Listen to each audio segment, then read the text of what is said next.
He's known as the Big E, Elvin Hayes of the Washington Bullets, and he's hitting better than 50% from the floor in this NBA championship series. And the young, talented center of the Seattle SuperSonics, Marvin Webster, is the leading rebounder, pulling down more than 13 a game. They'll be matched. It's Game 5.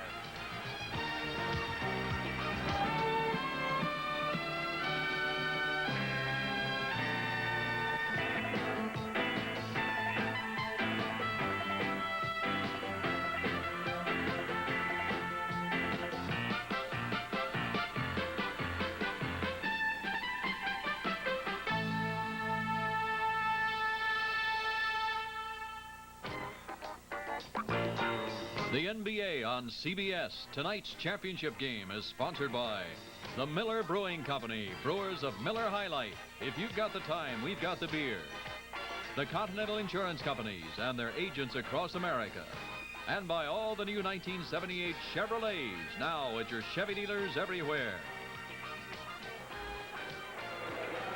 From the Seattle Center Coliseum, it is Game 5 of the NBA Championship Series. The Washington Bullets against the Seattle SuperSonics. Good evening, everyone. I'm Brent Musburger, and I think you can hear the crowd behind me. They're on their feet in Seattle. Now, the important thing about Game 5 to remember is that whenever the NBA series is tied at 2 games apiece, the winner of Game 5 has gone on to capture the championship 75% of the time. The SuperSonics think they hold the upper hand simply because they have the odd game home court advantage. But the Bullets have been tough on the road. They are 4-5 throughout the playoffs. For more on the Bullets, let's go to Rick Barry. After that great come-behind victory the other night, the Bullets are still facing a very difficult task of having to beat Seattle again here in Seattle. And I must emphasize again the importance to get great performances out of both Bobby Dandridge and Elvin Hayes. And of course, to go along with it, they must get the type of performance that they got from their backcourt when they won that all-important 4th game. Now, for the Sonic story, let's go to Keith Erickson. Thank you, Rick. The Seattle SuperSonics happy to be back here in these home environs of the Seattle Coliseum. They've got everything on paper as far as I can see. They've got the offense with their 5 starters in double figures with downtown Freddie Brown coming off the bench.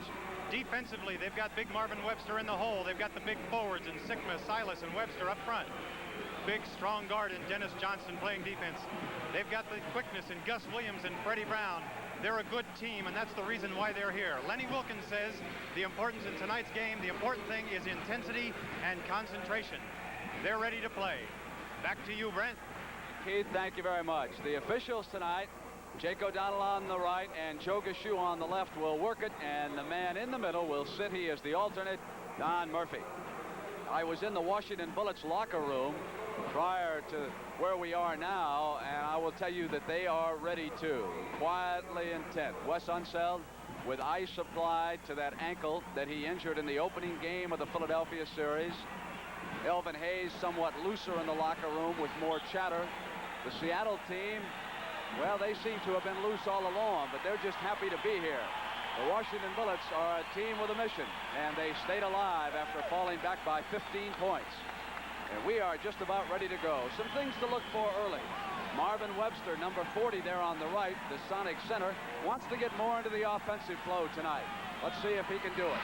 Sonics control. Young Jack Sikma to Dennis Johnson. Johnson coming off a 34-point explosion in Game 4 in the Kingdome, even though the Sonics lost it in overtime. So the first possession in the hands of Seattle. John Johnson, who's been quieted considerably by Bobby Dandridge. 3-second violation, and on the turnover, it will go to the Bullets. So the first trip down the floor, the Sonics don't squeeze the trigger, and Johnson leads the defense back down to work. Evan Gravy being forced out with a sideline there, can act as an extra defensive player. Here's Hayes. Back down to Bobby Dandridge. Dandridge will come up on Sikma. He traveled. That's indicative of the beginning of a game like this. It's so important. 2 traveling violations right off the bat. Here, Keith, is Gus Williams now, number 1, controlling for the Sonics. He shot very well lately, penetrates, little pull-up jump shot. Unseld's outlet pass, devastatingly quick. It's Tommy Henderson to the hole. Very reminiscent of the way that Washington got off to a start that first game back there at the Capitol Center. Tom Henderson coming down the floor, getting that great penetration. Dennis Johnson turning the corner, but he can't get a shot off. It is John Johnson looking for daylight. Gave it up. It's Dennis. Dennis is short, but Marvin Webster had the offensive rebound, and it was off his leg, and it goes to the Bullets.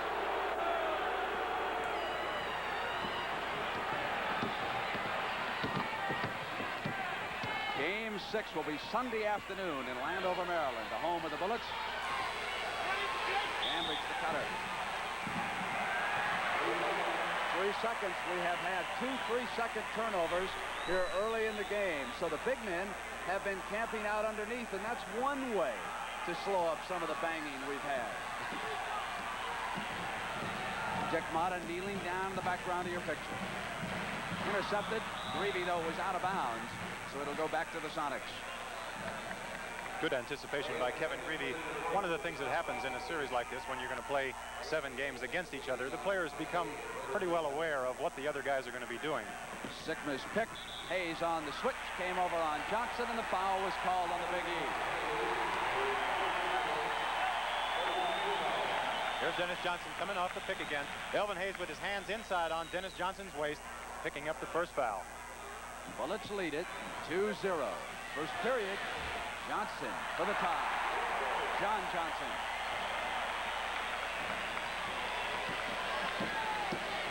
Greavy almost double-teamed as he came across the line as the Sonics try to keep the guards out far from the hoop. Greavy puts the Bullets up by 2. Rick, I'm very impressed with the way Kevin Greavy came back and is not afraid to shoot the ball after that tremendous defensive job that Dennis Johnson did on him the other night. And for any good player, has to have that confidence. Sikma's off. Rebound control by Dandridge. Pushes it quickly for the Bullets. Penetrates. Hayes was inside and the foul was called. Jack Sikma was there waiting for him as Dick Mata and his assistant Bernie Bickerstaff watch from the Bullet bench. This is the way that the Bullets got back into that ball game the other night in the Kingdome. It seemed that the Sonics, when they got ahead, their defense is a little slack. They had bad transition, and here's a good example of it. Again, the Bullets forcing the ball up the floor, taking advantage of those opportunities to get in close, and those are the ones that will hurt you. 5-2 as you look at the Big E's stats. 50% from the field. Adds the free throw.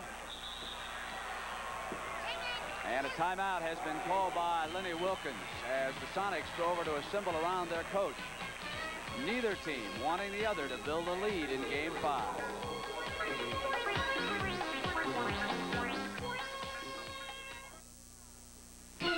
You work the docks. The ships are too big, the loads are too heavy, and the days are too long. But every day you do it, and another ship with a full belly heads out for sea, and you head in for Miller time. Time to relax with the best tasting beer you can find, Miller High Life.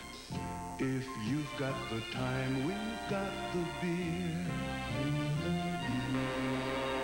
Miller beer. So what's new today? When you're driving down the road and you're moving through a curve and your car's looking good, it's showing lots of nerve. Unseld by Chevrolet. The new Monza by Chevrolet. For a car so sporty and so well equipped, it's priced surprisingly low.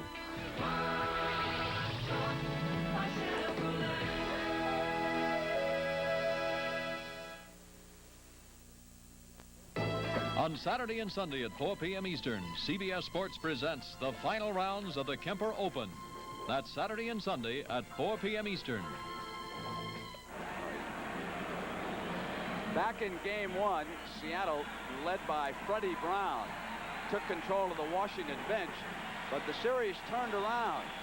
After the Supersonics won that game, as you move ahead to Game 4, the Bullets bench came back. Charles Johnson and Mitch Kupchak, heavy contributors to an important win. Dandridge on the double team and the steal, brings it down for the Bullets. They are up by 4, 6-2. Good defensive work against Dandridge. The E with control. A little bit too much spin. Sikma's got 2 men open. Here's Dennis Johnson. It's 3-on-1. John Johnson dishes. Gus Williams. The Sonics are tight. Lead pass to Dandridge. 8-2. Bullets build the lead. Right now, they're playing Washington's ball game. They're going to have to try to change things out here. Unseld giving Webster daylight. Now Marvin rotates under, and Dennis Johnson nets it.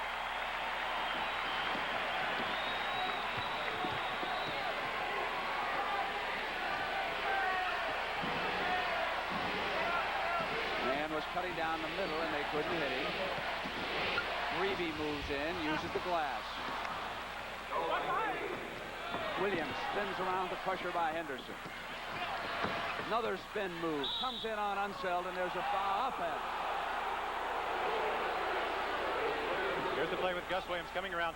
Wes Unseld holding his position very well. Gus trying to force the ball. That's what happens when a guy gets up in the air and he's committed himself. He really doesn't have anywhere to go with the ball. Couldn't pass it off to anybody else. He was stuck with it. Here's Greavy on the move inside, and from the other corner, Bobby D can't hit it. Sikma's off. And in the middle now is Williams. Bounce pass eludes John Johnson, and the Sonics just cannot get their act together here in the early going. Another fast break opportunity. Gus Williams throwing a beautiful pass to John Johnson, but he was a little bit hesitant on the reception. Ball went off his hands and out of bounds. And Keith, that is the 5th turnover here against the Sonics. 7 minutes and 54 seconds to go. First period. And the Bullets have given it up. That is their 3rd turnover. The Sonics now trailing 10-4 will have a possession. Even if they had run it down, it would have been over and back. So Bobby Dandridge elected to let the ball go out of bounds. Dennis Johnson inbound. Williams with the play. Mata kneeling, and Ian Bickerstaff barking defenses. Johnson to the hole with the pull-up. The young man doing it all again. That probably is the most incredible story. What Dennis Johnson has done is phenomenal, turning into a great player. Bullets will retain possession. Hit last by the Sonics. I think both teams realize the importance of this game, and everybody's a little tight right now. It's going to take them a few minutes to get loose, start playing the type of basketball necessary. On the turnover, it's Williams on the steal to Henderson. Gus got inside, and Greavy came over. And Jake O'Donnell is saying no basket, and Joe Gashu says it counts. We've got a difference of opinion. Watch Gus Johnson put the ball up, and it goes off of the backboard, and then Kevin Greavy blocks it right there. And I believe Gashu is going to count. And he's also calling a foul. That's a good call by Joe Gashu. The basket is good, as you saw in the replay. And he also felt that Tom Henderson fouled Gus Williams on the play, overruling Jake O'Donnell. As Jake O'Donnell came across the midcourt line, he ruled no basket. Joe Gashu ruled basket on the play and a foul. But there was interference underneath. And Gus Williams will come to the line with a chance to complete it. He can pull the Sonics to within 1. I'll say I love to see a play like that where the officials disagree and then they come down and get together, and the official that had the perfect view on the play overrules the other one. I mean, that's those guys working together. I really like to see that. 7 minutes and 10 seconds to go, first period. Dandridge moves inside as Sikma. Gus Williams with a hand on it. Henderson back across, and it's Greavy. Kevin Greavy starts off with a hot hand. He is 3 of 3. Of course, he plays better on the road. Webster was bumped by Unseld. All right, here's a good example of the way Wes Unseld plays defense in there, trying to use his size and weight. Marvin trying to make the move. There's the old body. He says, take a little of that, Marvin, and the official is right on top of the play. 3 team fouls against the Bullets, 1 against the Sonics. John Johnson's turnaround is off the mark. Great rebound by Dennis Johnson. You see the tremendous jumping ability of Dennis Johnson on that play, getting the beautiful offensive rebound, taking it up on Elvin Hayes again. Kevin Greavy has got to screen him off. That's something guards don't do all the time. Greavy regains control for the Bullets. Unseld out high, goes corner. Henderson sets the man up. And Elvin Hayes staying with the basketball underneath. That's a great individual effort by Elvin Hayes on the offensive board. Super play. Rick, on the point you just made about Kevin Greavy having to block Dennis Johnson off, most guards don't go to the offensive boards, so most defensive guards are not cognizant of that fact. They don't remember about blocking their offensive men out. The penetration by Gus Williams created the play, but Marvin Webster was camped out. as he awaited on the penetration. There you see Marvin right now on the play. He got into the middle. He never did clear out when the play was being made. And that's 4 violations in 3 seconds we've had already, more than you normally see in the course of a full ball game. Wanted Hayes, and Sikma jumped out, knocking the ball out. It is 14-11. The Bullets are up by 3. Series even at 2 games apiece. Greavy with the second move coming up, but they have turned it over on the traveling call.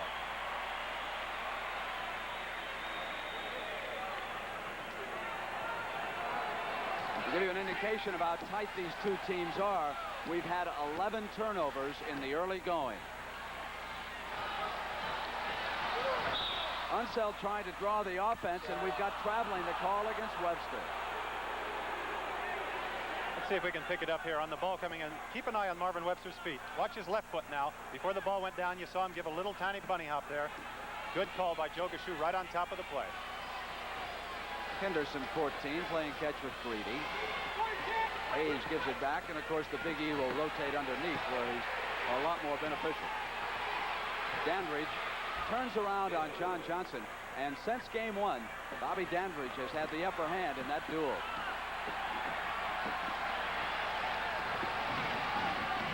Bullets build a 5-point lead. Sikma faces the basket on Hayes. Yanked out by Unseld. Quickly lets go of the ball. Henderson hits the man right back. It's Greavy. This definitely is not the most artistic of the playoff games right here. Both teams making one mistake after another. Basketball, of course, a game of mistakes. You try to minimize them, but both teams having tremendous difficulty out here establishing themselves. So again on that traveling call, the Sonics have an opportunity. Outside man, Jake O'Donnell with the foul call. Tom Henderson just knocked Jack Sikma out of the way. He set a back pick on him. Threw him out of the way. There's some instant offense. Freddie Brown, number 32, relaxed, leaning back. Joe Hassett of the Sonics was on his right. Dennis Johnson bails it back to JJ. John Johnson, short, but regains control. Bobby Dandridge didn't box out, was taken up off the floor cheating. Williams on the pick and roll. Webster was cut off, couldn't go all the way, but he stays right with it.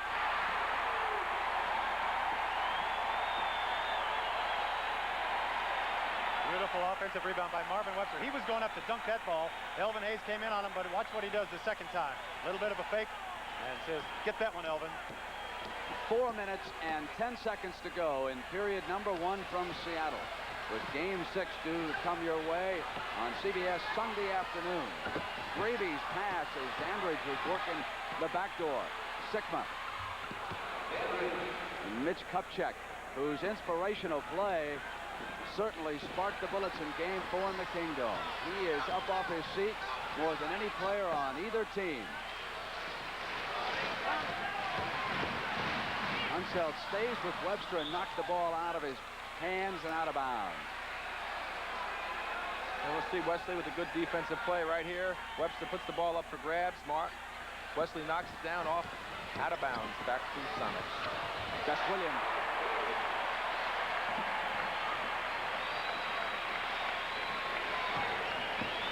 Dennis Johnson with 6 and Gus Williams with 5. And the guards again are leading the Sonics. Elvin Hayes, and Sikma gives him all the room he wants out there at the sideline. Now he's got to watch him underneath, keeping a right hand on him. Bobby Dandridge with that taped right thigh had to give it up this time, and it's Henderson. 3 minutes, 20-15. Bullets up by those 5 points. They have led all the way here in the early going. And again, Unseld is slapping the ball away from Marvin, who comes back with a jumper. Elvin Hayes yanks off the rebound, and it's Henderson who can move, coming right wing. Kevin Greavy took up a spot on the left side and was short. Sikma. Greavy trying to draw the charge. No whistle. Williams to the attack. They gave it to him. Missing, but it's Dennis Johnson, a strong rebounding guard, and a foul. That's an awfully smart play by Dennis Johnson. when he got the offensive rebound. You see it here. See him turn around and take the ball to the basket. A lot of guys would turn around and try and shoot that fall-away jump shot. Not a high percentage shot. Here he had a chance for the three-point play, taking it to the basket, picking up the foul on Elvin Hayes. DuPont presents the car wax with the watertight guarantee. Rain Dance. It's guaranteed to shine longer, to bead water longer, guaranteed to last longer than the leading car waxes, or DuPont gives you your money back. Repeat, Rain Dance is guaranteed to shine longer, to bead water longer, to last longer. The Rain Dance guarantee is watertight. If this were your home, that delivery man could sue you for everything you've got. And if most of your liability coverage was on your car instead of your home, you'd be in big trouble. That's why Continental invented the PCP car and home policy. It gives the same high liability coverage on your car and your home. That's more protection for your money. And one more reason why nobody spells protection like the Continental Insurance Companies. Mine is the world of drama, tragedy, and comedy. But for some children who are born with physical or mental handicaps, there is no comedy. They know nothing of laughter and joy. Theirs is a world of sadness and pain. When you give your time or money to variety clubs, you're doing your share in bringing some small measure of relief into an otherwise dismal existence. Give what you can to the variety clubs. You will feel better for it, and so will the children. The preceding announcement was brought to you as a public service by the National Basketball Association. And yes, you're reading that one sign correct. It says no Kingdome in 79. The Sonics are headed there. And before, almost 40,000 fans, of course, they lost on Tuesday night here in Seattle. Some of the fans are blaming the arena because they weren't down close enough to the action. It's not as intimate as it is here. But I would say this to fans of the Seattle SuperSonics: if owner Sam Schulman can put numbers like that in the Kingdome, then he's assured of signing Marvin Webster and some of these other stars and not losing them to the New York Knicks. So you lose some and you gain some. And of course, that was not the permanent installation in the Kingdome that they plan to use next year. And I wonder if we would see those signs tonight if the SuperSonics had won that game in overtime rather than the Washington Bullets. Dennis Johnson. On that last play, Dennis Johnson going to the line here. The foul was on Wes Unseld. You mentioned it was on Elvin Hayes. That's Wes's second personal. He had his choice, actually, because Elvin fouled him also. Yeah. Whistle down away from the ball. And let's take a look at this contact as Mitch Kupchak has checked in. Watch the right forehand. Silas hits him. Little shot in the chest. Mitch with the nice acting job with the head drew the official's attention. It didn't take long for Silas and Kupchak to get into the action. Gus Williams. Silas was quieter Tuesday night than he had been in the first 3 games of the series. Perhaps a bit tired, and why not? He's 35 almost. Johnson again. He's having an unbelievable playoff and 10 points with 2 minutes to go in the first period. He is simply a Rolls Royce as a guard. Here is E. And Elvin Hayes is quieting critics across America. He has consistently stood out in this series. There he is at the defensive end. That's 2 bad passes by John Johnson trying to force the ball into Webster with the defensive man off of him. You have got to make the man come up on you. If not, swing it around the other side. Henderson nails it out to West. Unseld rolls in a hook shot. That's something Washington is going to have to do in order to be tough in these last 3 games. They've got to get scoring out of guys other than Hayes and Dandridge, and Wes Unseld is a prime candidate. So the 3 big men, Hayes, Unseld, and Kupchak, are going down the stretch here in the first period for Dick Motta. Silas.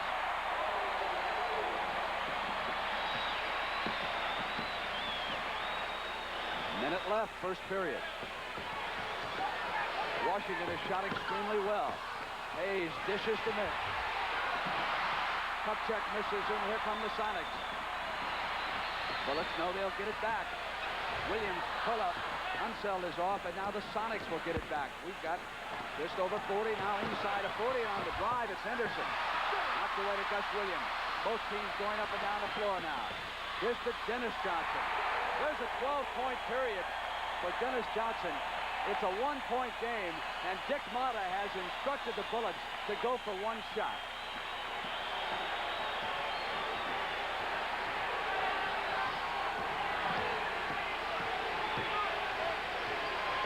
Lenny Wilkins kneeling down. Shot clock is down to 5, not quite matched up. Greavy. They'll have to hurry. They will not get a shot off. The end of the first period with the Bullets building a couple of 5-point leads, but in the end it was a small burst by the Sonics. So after one, it's 24-23 Washington. See what's new today in a Chevrolet. To the more than 600,000 people who bought the new Chevrolet during its very first year, thank you. You've made it the most popular car in America. For the rest of you, a simple reminder. With its advanced design, the new Chevrolet has more headroom, more rear seat legroom, more trunk room, and more. So drive it. The new Chevrolet. Now that's more like it. This is Capricorn Control. All systems are go. They're looking for a reason to cancel the program. What if man's greatest technological achievement never really happened? We found out 2 months ago it won't work. What if the most important event in recent history was a multi-billion-dollar fraud? What if someone found out? This is Capricorn 1, rated PG. Now playing at a theater near you. The NBA on CBS will continue after this word from your local station. Share the excitement of Broadway's biggest event when the footlights go up on the 1978 Tony Award show, Sunday on CBS.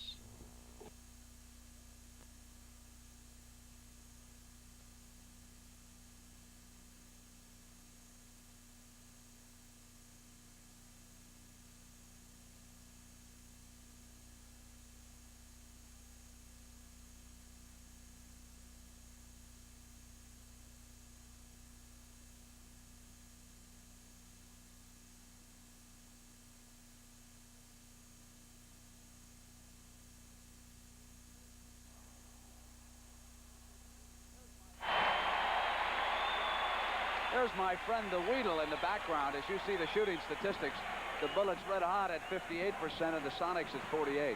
At halftime, Rick Barry is going to try to interview the Weedle. The Weedle has never spoken to anyone in his life, but we're going to try. Now it's the Bullets with the ball as we start the second quarter.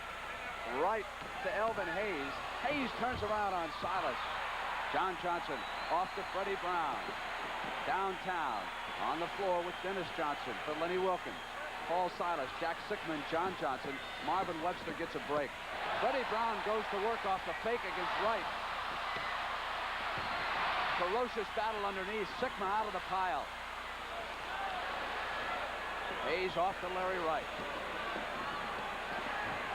To the corner, it's Kevin Greavy.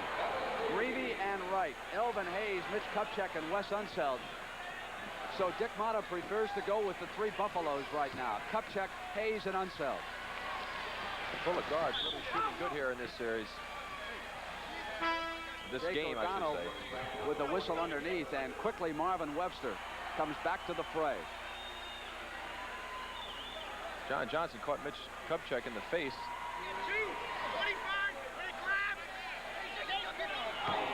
Mitch Kupchak was grabbing onto John Johnson, and Johnny threw an elbow at him and caught Mitch in the face, and Mitch wasn't too happy about it. Dick Motta reminding Kupchak of who he has to guard, and Pepsi-Cola thanks that little girl for the free commercial. There is what Tony Verna was trying to get. All right, we've got Jack Sikma coming up with a jumper, and it's Unseld.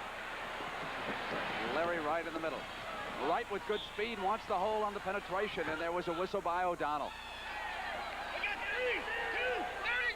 Lenny Wilkins is very upset in the last ball game when the Bullets came back because the guards were getting the ball down inside the free throw area constantly, and that's when they chipped away at that lead. Here again, inside the free throw area, penetration.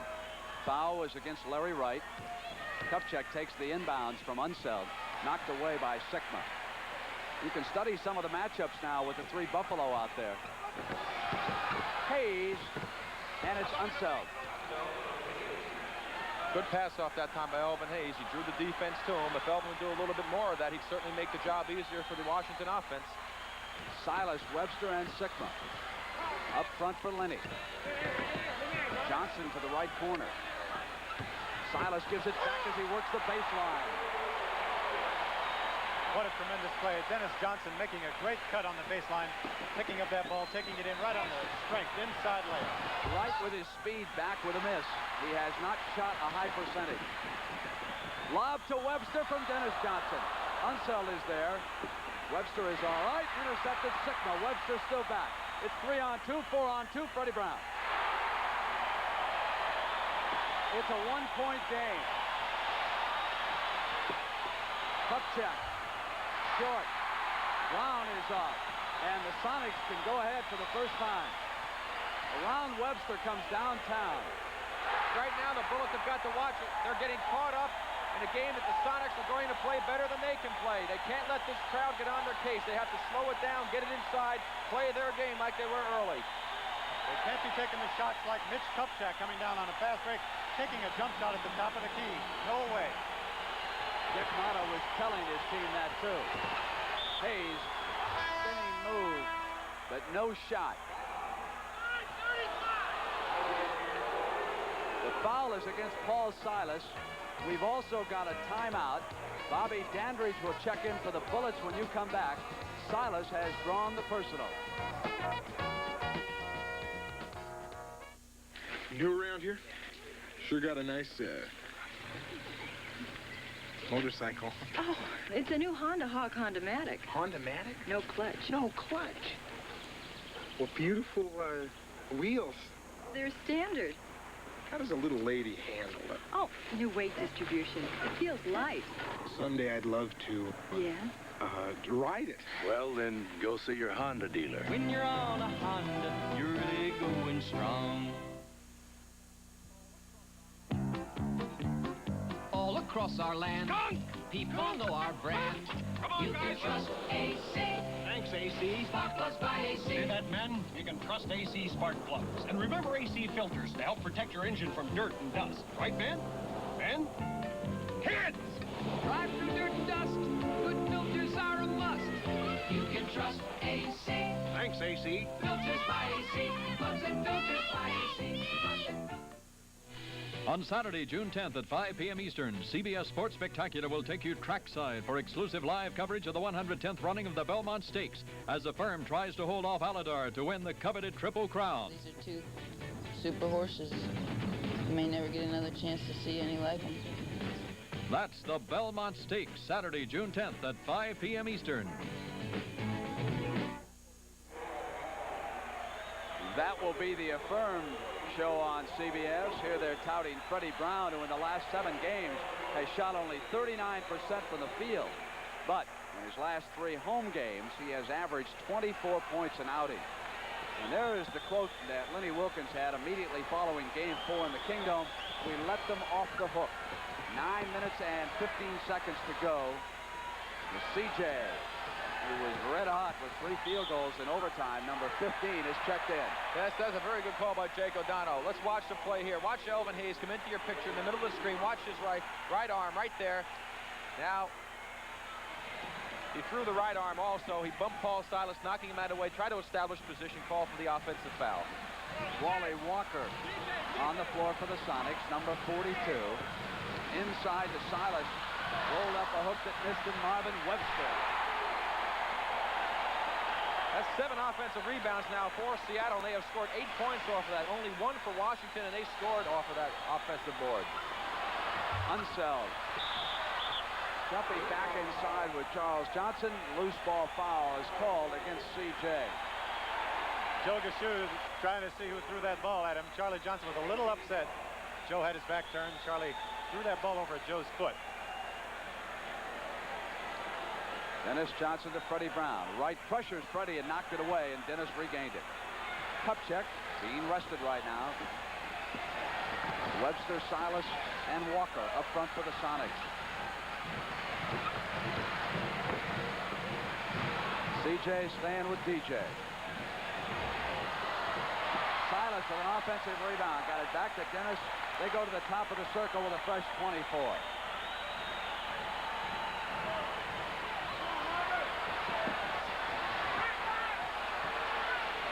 Freddie using the Webster pick, and there was a whistle on it with Larry Wright trying to come through. Kupchak is back. Here's Freddie Brown coming off that pick by Marvin Webster. Marvin didn't even spread out like some big men do. Larry Wright fouling him, trying to get around it, busting his way through. That's good effort, though, by Larry Wright, trying to get through that pick. The Sonics have scored the game's last 8 points. They were down 28-23. Now it is 31-28. Seattle, their best spurt. Brown from the right corner. And Elvin Hayes will rest behind Mata. Kupchak, Unseld, and Dandridge will try him now.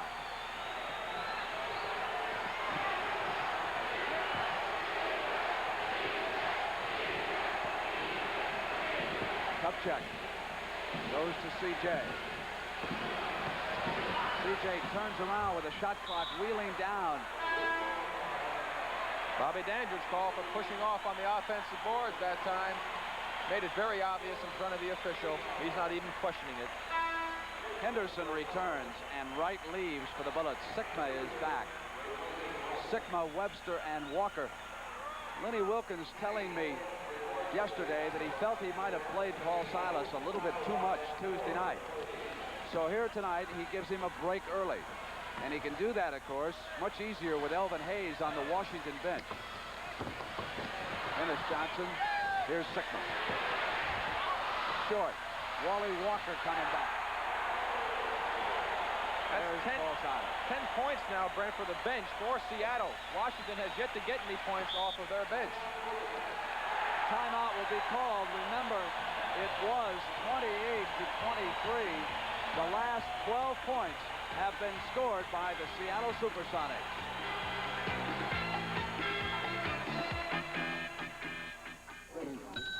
Gillette track 2, please. Sold out again. Say, you look like a double-edged man to me. Daring, unafraid. No, the Gillette track 2 gives me a more comfortable shave. Silly me. These blades will fit your track 2 handle. Yeah, but they're not Gillette track 2. Yeah, but... Sorry. To guys who use a twin-blade Gillette Track 2, no other blade will do. Gillette track 2, please. Got the feeling that it's time to trade in your old truck? That a brand new truck is what you'd really like? Well... It's tough truck trading days at your Chevy dealers. And right. So what are you waiting for? Your Chevy dealer probably has the truck you want in stock right now. So why don't you hop into your old truck and see your Chevy dealer today?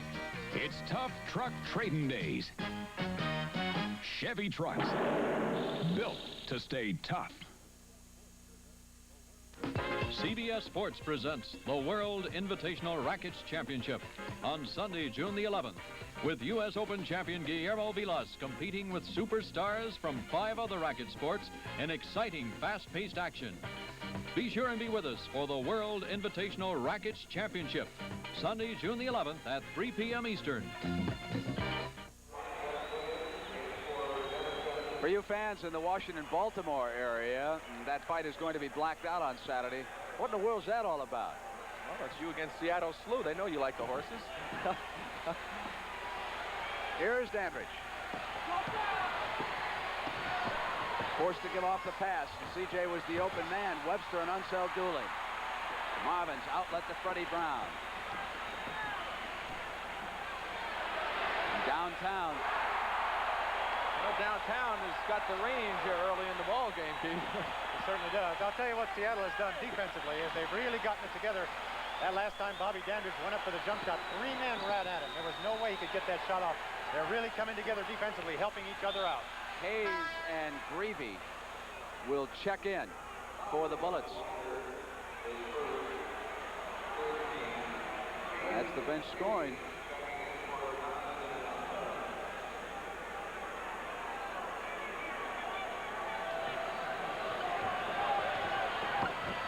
They've gone 4.5 minutes without scoring, the Bullets. Greavy tries to end it, and he may at the free throw line. That's the one thing a team doesn't want to do. When they've held a team scoreless like that for a long period of time, they don't want to bail them out at the free throw line. Gus Williams got a little too close in his anxiety trying to block that jump shot by Kevin Greavy.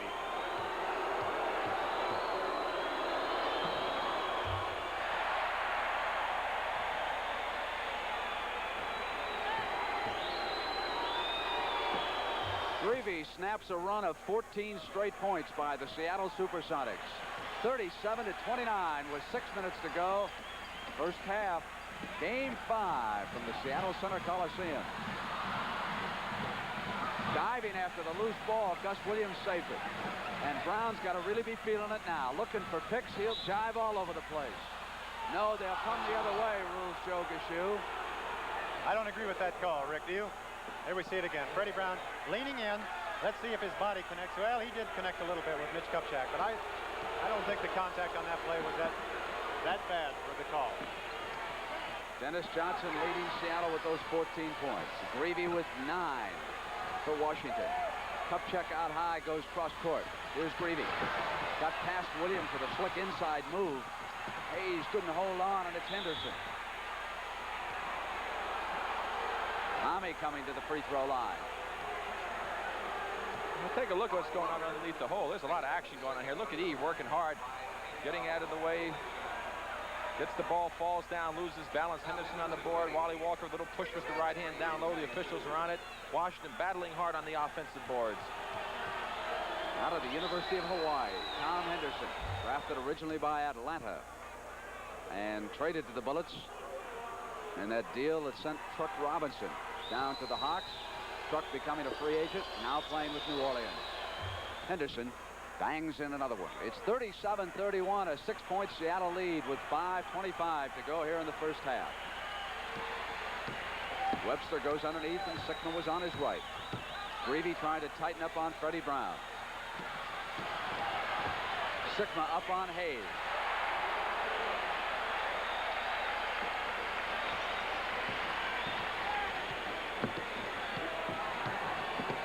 Henderson was checking the bench to see what Mata wanted.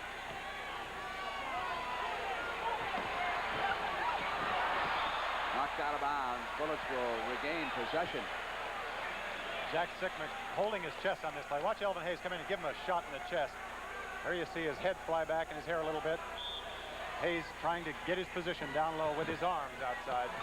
Greavy trying to get into Kupchak. Sikma on the steal, and right back as Tommy Henderson traveled. He turned it over to Seattle.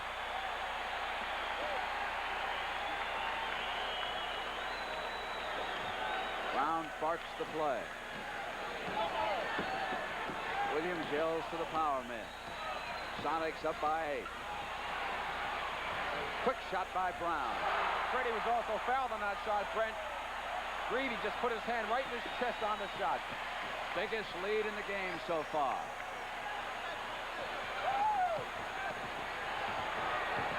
Sikma with a hand on it, coming out and fouling Elvin Hayes, and Lenny Wilkins upset at the call. All right, let's watch Elvin and Jack. Jack gets his hand on the ball. Now as they're going for it, on the inside there, you see Jack's arm come flying out. You really couldn't tell from here. It looked like Elvin might have even thrown Jack's arm out of there with his left arm. That would have been a good situation when there was no harm, no foul. Both players going for the ball. Whoever gets it keeps it. That's right. 7 for Hayes in the first half. Sikma right next to Kupchak. Sikma blocking him out. You got a good view of that. Hayes, though, hitting the free throw. Hayes has scored 2 points in this period, and Bobby Dandridge is not yet on the board. So the 2 scorers from Washington have been quiet as the Sonics seize control. Fred Brown from the left corner. High bounce. Kevin Greavy hustling underneath with a defensive rebound. Henderson to the attack. Sanders gave it up to Henderson. Tommy gets it back. Greavy. Dandridge regains control. They're not going much through Kupchak, and there is, I say that, he gets wide open underneath. Men lost their defensive assignment. Marvin Webster switched off and went outside on Bobby Dandridge. Nobody picked this man up, and Kupchak is able to slide to the hoop. So when you return, Wes Unseld will be on the floor for the Washington Bullets. 3 minutes and 39 seconds to go. First half in Seattle.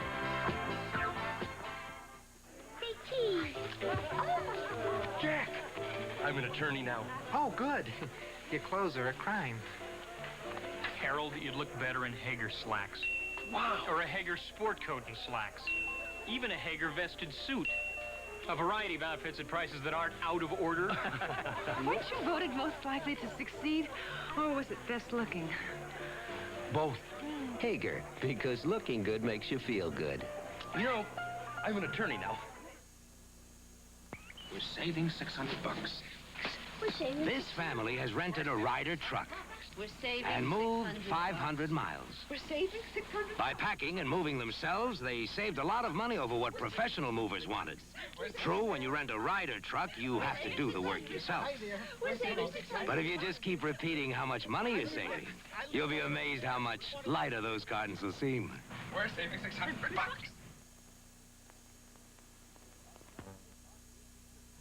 On Saturday at 5 p.m. Eastern, CBS Sports Spectacular presents live Olympic gold medalist and undefeated professional Sugar Ray Leonard taking on veteran Rafael Rodriguez in a 10-round welterweight contest. That's Saturday at 5 p.m. Eastern on the CBS Sports Spectacular. And at halftime, we'll be checking in on the Kemper Open. We'll see what Arnold Palmer did the second day of that tournament. He was red hot the first day, wasn't he? He has a house on the back nine fairway there at that course. And, of course, CBS will be covering live the last 2 rounds tomorrow and Sunday. The Kemper Open here in Seattle, 41-35. 3 minutes and 30 seconds. First half. Game 5 with the championship series even. 2 victories apiece. Williams. One shot as Dandridge was underneath. Freddie Brown and Wally Walker watching the action. Elvin Hayes gets back into the flow of things. Fred, you just mentioned one shot by Seattle, and it was a very poor shot at that. Seattle's going to have to start getting their offense down inside again. They're sealed deep in the corner. Unseld is taking Webster, and there was a foul as Kevin Greavy was coming across with John Johnson. Greavy held. Here's Johnny Johnson. Now watch Kevin Greavy come out. Just grab a hold of Johnny Johnson right there. You can get away with that sometimes, but you can't when it's right in front of the official. Joe Gashu was just a couple of feet away.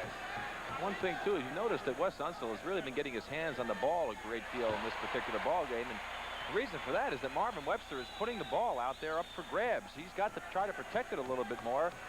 And if he holds it back and he can get Wesley reaching in, he might be able to go around him because Wesley will be off balance.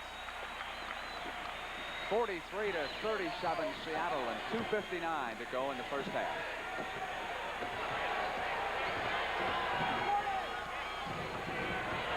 Williams looking for a pick. Dandridge pops out to the top of the circle. Gets inside of John Johnson, but Sikma on the double team stayed with it on the block. Webster with control outlet now to Williams. Williams comes down as 3-on-2, goes over to the side to Dennis Johnson. No. Offense, no basket. That's a good call by Joe Gashu. The people here are going crazy. Watch the pass off. There goes Dennis Johnson. Watch his left arm. Right there, his left arm. Joe Gashu was on it. Got another angle on it. Watch his left arm. Goes up to shoot it. The left arm moves out, clears Elvin out of the way. Joe Gashu, the official, right underneath the basket, making an excellent call. Andrews, stuffed last time by Sikma, having his problems in the second period. Gravy shot swatted away by Webster. Seems like neither team can send any prosperity here in this particular in any particular ball game. They get a lead and they always seem to turn it around and let the other team right back in it. Kevin Greavy trying to take a tough shot that time on 2 pretty tough guys. Dennis Johnson and then Marvin Webster. Hayes with the shot coming in behind Wes Unseld and using the screen.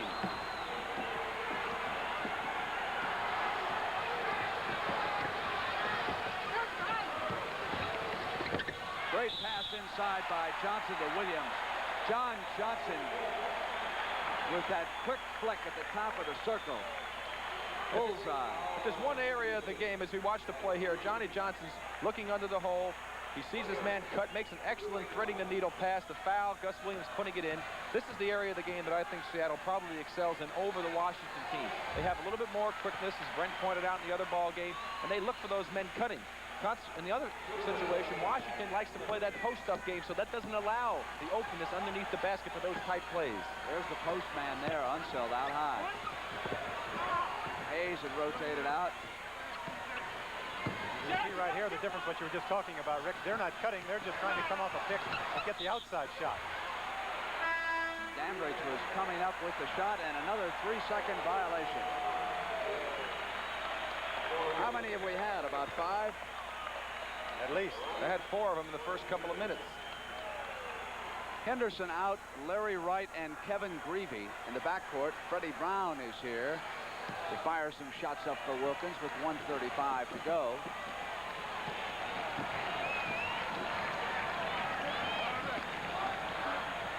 Webster, turnaround against Unseld. Not a good foul that time by Johnny Johnson. He realizes it there, kicking his foot on the floor.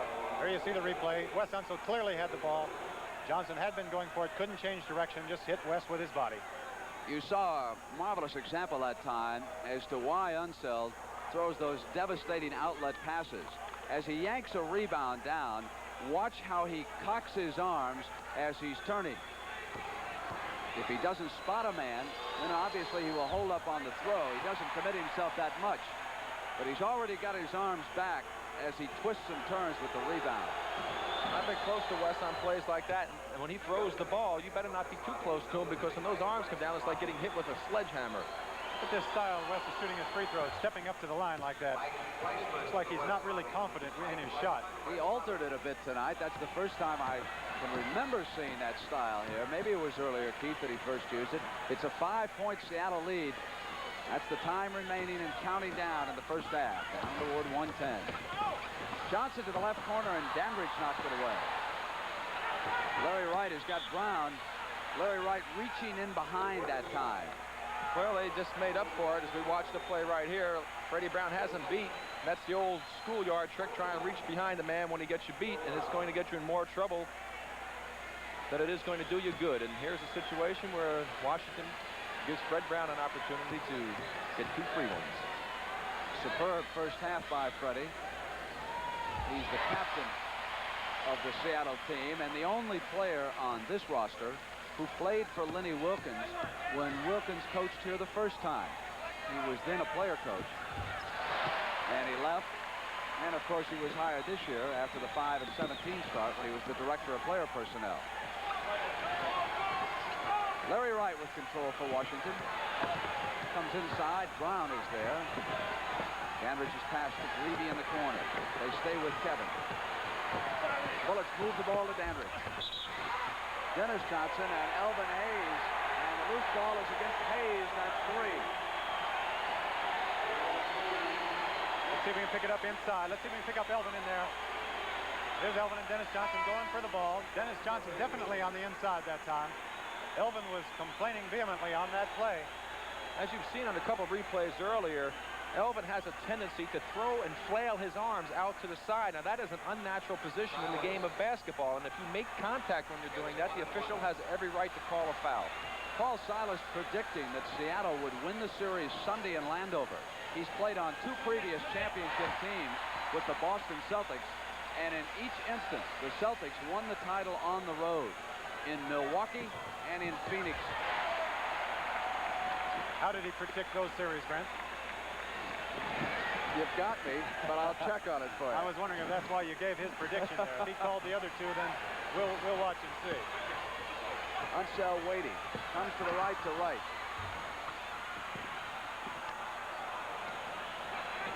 Unseld spins to the left, and Kevin Greavy on the penetration jumper. Kupchak couldn't hold on. John Johnson's got Freddie Brown alone. Now it's Washington getting hurt with the transition situation. The mere presence that time of Marvin Webster caused Kevin Greavy to miss the shot. He intimidated him. 1 shot time for the Bullets. Larry Wright with 5 seconds is out, and there's Brown. It's an 11-point lead. Time is out. There'll be no shot, and there was no foul on the play. Lenny Wilkins takes the Seattle SuperSonics into the locker room, leading by 11. He will remind them what happened in Game 4. Coming up, Kemper Open report. Introducing the 7 best-selling trucks in their class. Chevy half-ton pickup. Chevy crew cab pickup. Chevy 1-ton pickup. Chevy diesel pickup. Chevy Blazer. Chevy El Camino. Chevy Suburban. Chevy trucks. Year after year, there are more of them in use than any other make. Chevy trucks, built to stay tough. You get 30 tons of logs off a mountain. You get to know a little about fear and a lot about ice and snow and rain and hairpin turns. And in the end, you get to know about Miller time. Time to head for the best tasting beer you can find. America's quality beer, Miller High Life. If you've got the time, we've got the beer, Miller beer. J.C. Penney presents the sports shirt that feels as good as it looks. A shirt you can really relax in because the inside is cool, comfortable cotton. But no matter how much you relax, this shirt will stay looking neat and crisp because the outside is all polyester. Comfortable cotton inside, neat, crisp polyester outside. And at $10, even the price feels good. J.C. Penney sports shirts, they feel as good as they look. The second round of the Kemper Open is history, and the pre-tournament speculation has held up to a degree. Tom Weiskopf, the defending champion, who has won here 3 times and came in second twice, played exceptionally well, finished 6 under par, tied with another strong man, Craig Stadler, who was right there with Weiskopf. But the big story at the end of 2 rounds of the Kemper Open is look who's on top of the leaderboard. 48-year-old Arnold Palmer, who has not won a tournament in this country since 1973, leads at 7 under, 1 ahead of Stadler and Weiskopf. He had a 20-foot birdie putt on 15 to try and increase his lead. Arnold had yet another 20-foot plus putt for birdie.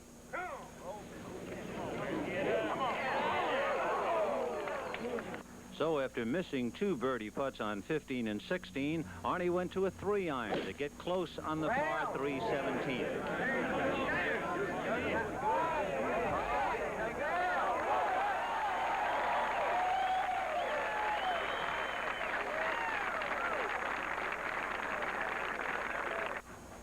And so for the 3rd consecutive hole, Arnold Palmer had a birdie putt to increase his lead.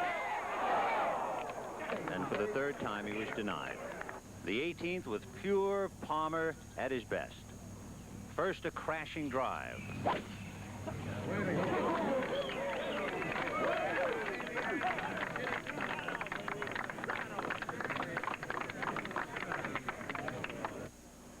Then it was a 7-iron hurled at the green.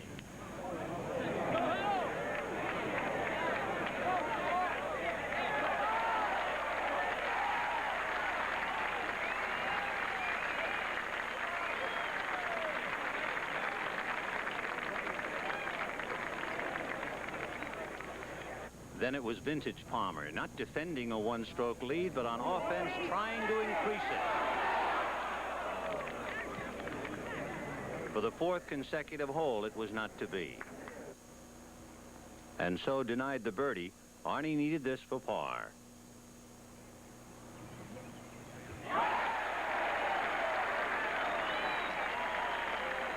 A step back into history as Arnold Palmer walked off the 18th green atop the leaderboard at 7 under par. Weiskopf and Stadler at 6 under. Irwin, Pate, Barber, Bean, Edwards, Hinkle, Snead, Denton, Snead only 2 shots back at 5 under par.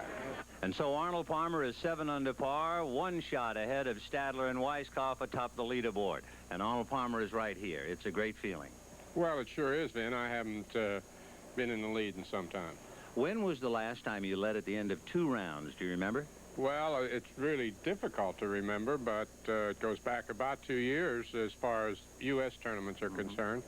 and that was the Bob Hope Desert Classic in 1976. I think I shot 64 the second round. In looking back at your playing days the last couple of years, you've been very close early in a lot of tournaments and then faded for one reason or another. And I would think most people figure when you're 48, you're going to fade. Is it a physical matter?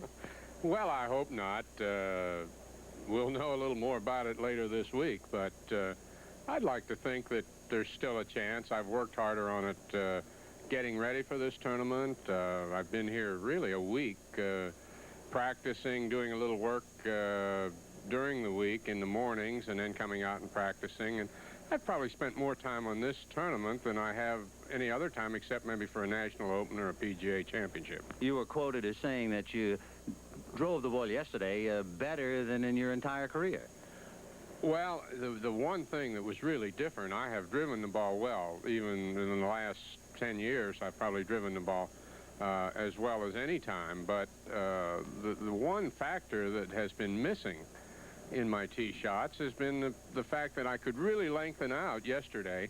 When I wanted to hit a long tee shot, I was able to do it. And that's something that has been missing in my driving. So Why? Why were you able to do it? Well, I'm not sure. Maybe the driver I'm using, maybe the fact that I've been doing some and geez, I'll tell you what, I really hate to get on this big kick about exercising and stretching, but I've been doing some of that, and maybe that has something to do with it. I think that's good, but I'd like to think that maybe it's the club, the driver I'm using, and the fact that I've reduced the loft on it a little bit, and maybe I have a neck shaft in it with a little less loft, and I'd like to think that maybe that had something to do with it too. Sooner or later it gets down to putting. You were looking at birdie putts, 15, 16, 17, and 18, although some of them were only almost improbable birdie putts. But how about putting? Are there traces of yips? Are you experimenting, or do you feel comfortable? Well, I feel pretty comfortable with the putting this week for the first time in some time. I haven't made really any putts in the first 36 holes. Well, I can't say any. I did make a couple of nice putts. One today at the 10th hole, about a 20-footer, and yesterday I made a couple of good putts. I think the important thing is that I have changed my style just slightly in putting, and maybe not changed, but going back to something that I did a lot a few years ago, and just picked it up again and realized that I hadn't been doing it. At any rate,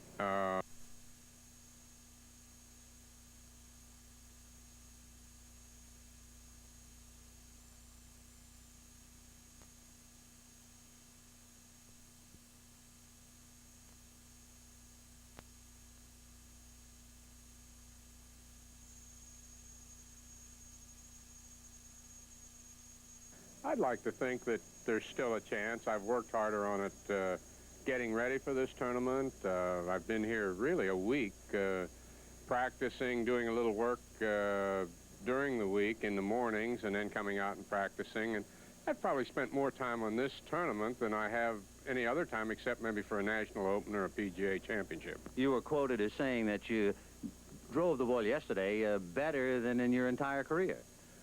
Well, the one thing that was really different, I have driven the ball well. Even in the last 10 years, I've probably driven the ball as well as any time. But the one factor that has been missing in my tee shots has been the fact that I could really lengthen out yesterday. When I wanted to hit a long tee shot, I was able to do it. And that's something that has been missing in my driving. So Why? Why were you able to do it? Well, I'm not sure. Maybe the driver I'm using, maybe the fact that I've been doing some and geez, I'll tell you what, I really hate to get on this big kick about exercising and stretching, but I've been doing some of that, and maybe that has something to do with it. I think that's good, but I'd like to think that maybe it's the club, the driver I'm using, and the fact that I've reduced the loft on it a little bit, and maybe I have a neck shaft in it with a little less loft, and I'd like to think that maybe that had something to do with it too. Sooner or later it gets down to putting. You were looking at birdie putts, 15, 16, 17, and 18, although some of them were only almost improbable birdie putts. But how about putting? Are there traces of yips? Are you experimenting, or do you feel comfortable? Well, I feel pretty comfortable with the putting this week for the first time in some time. I haven't made really any putts in the first 36 holes. Well, I can't say any. I did make a couple of nice putts. One today at the 10th hole, about a 20-footer, and yesterday I made a couple of good putts. I think the important thing is that I have changed my style just slightly in putting, and maybe not changed, but going back to something that I did a lot a few years ago, and just picked it up again and realized that I hadn't been doing it. At any rate, I feel a little more confident with the putting, and I think that if there's anything really improved in my putting, it's the short putts, the couple 3-4 footers. I just get up and I really feel like they're going in the hole and they're diving in the hole, which they used to do.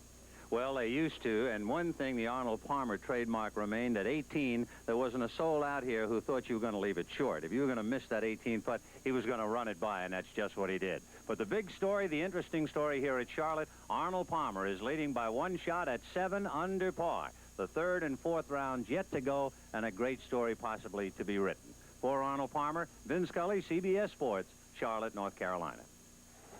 The NBA on CBS will continue after this word from your local station. President Carter plans to meet a world figure whose lifestyle will stun you. You can meet him, too, on 60 Minutes, Sunday on CBS.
We're back at halftime live here in Seattle. The owner of the Seattle SuperSonics, Sam Schulman, one of the great turnarounds in the history of pro sport, and his mascot, Weedle.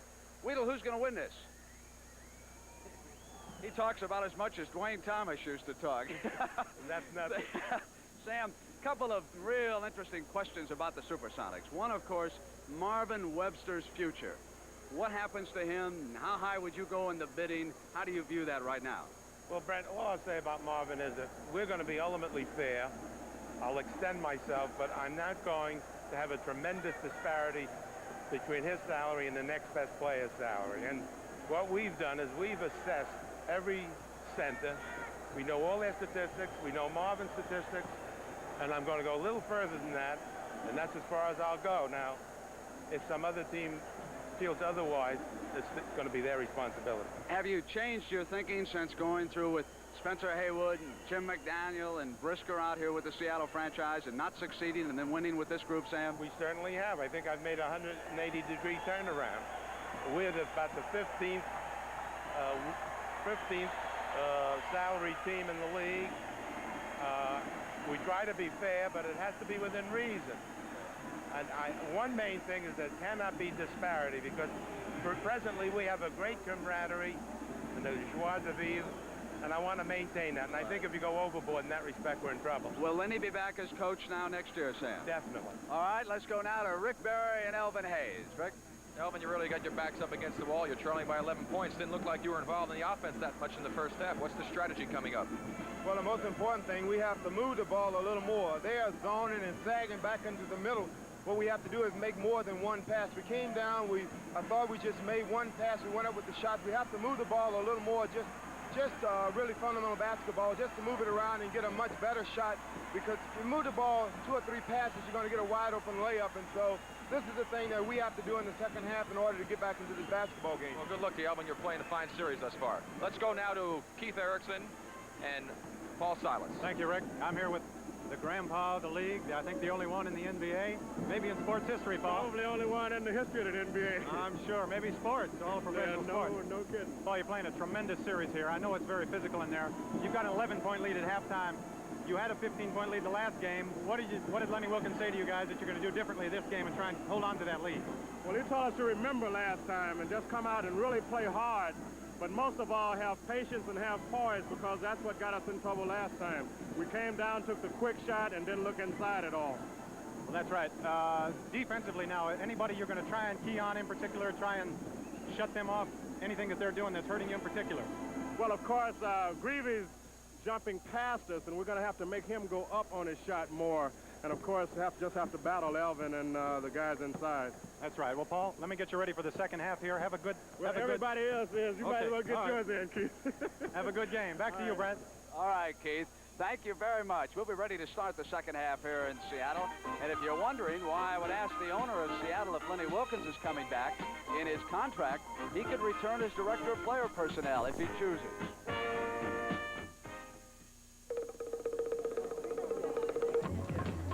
Sir, what's the hurry? Oh, going to rent a car. Oh, well, you don't have to run. Gotta run. Oh, no, if you had an Avis Wizard number, you could walk. Walk? Call toll-free and let our Wizard system do the running. Just show a major credit card, license, sign, and get the car. I don't have to run through airports? Not with Avis. I can walk through airports. We try harder, Avis. Avis, we don't know another way. I'm walking through airports. To every secretary who ever asked why centering a line can't be automatic, and why setting up columns, and indenting, and underlining, and erasing too can't be automatic. To all those secretaries, IBM says, wait till you get your hands on this. The new IBM electronic typewriter. So automatic that while you fold the letter, it types the envelope. Now that's automatic.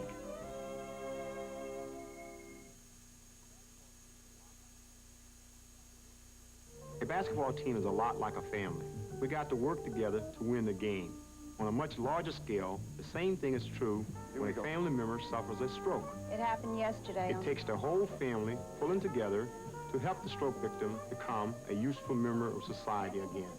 You can count on your American Heart Association to help. You can use when you leave. Remember, we're fighting for your life. An announcement from the American Heart Association in cooperation with the NBA. All right, the statistics in the first half looking like that, with the Sonics hitting 48% from the floor, but 100% from that free throw line where they shot perfectly with 10 tries. Offensive rebounds, the Sonics controlling there with an 11-4 lead, and the individual scoring of the two teams would look like this. For the Sonics, it's Fred Brown off the bench with 14, Dennis Johnson with 14, 28 out of those two guards, and when you total in Gus Williams, you get 34 points out of their backcourt. For the Bullets in the first half, and of course all along, they have been led by Elvin Hayes. Here tonight in Game 5, 12 points. Dandridge has dropped off to 6. In Game 1, he was held to 6 here. For their guards, of course, Greavy with 9 and Henderson with 6. That totals 15. So again, it is a huge lead for Lenny Wilkins in the backcourt.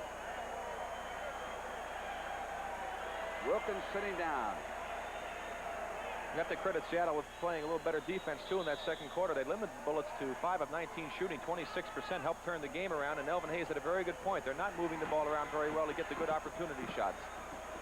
Henderson, Greavy, Unseld, Hayes, and Dandridge on the attack. Dandridge regains control after Hayes lost it. Elvin complaining that he was fouled on the play. For the Sonics, it's Dennis Johnson, Williams, Webster, Sikma, and John Johnson. They were up by 15 in the third quarter as they turn it over, and here's why Elvin was upset. There you see Jack Sikma jumping into him. Elvin, again, having very good reason to complain. Hayes on the left side gives it back to Tommy. And they work into Dandridge. John Johnson trying to keep up what he did in the first half. Dandridge has to give it up. Hayes off, and Wes Unseld tries to tap it in, and it's Tom Henderson with control. And but the Bullets are dominating their own basket right now. Too many chances, and Hayes hit that one. And the Sonics complaining that they should have been guilty of 3 seconds. Dick Motta's slogan, the opera ain't over until the fat lady sings. Tremendous strength on the offensive boards that last time. Washington's got to keep that up inside. Sikma is off, and the Bullets can reduce it 2 more. Henderson gives to Hayes. Comes inside of Sikma with a pull-up and is short. Webster. Lead to John Johnson. Sikma's on his left.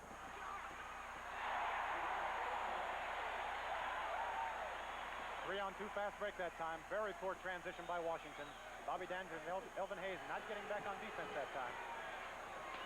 Gravy sends it across to Henderson. They'll work it through Unseld, who is high. Great inside pass by West to Kevin Gravy. Definitely a set play, something I'm sure Dick Motta realized he's got to get that type of action. That's what they did not get much of in the first half. Got to get it inside. Henderson checking over his right, and now his left shoulder for picks. Williams to Johnson on the left. Greavy's there. Great pass to Dennis Johnson, who broke free on the right.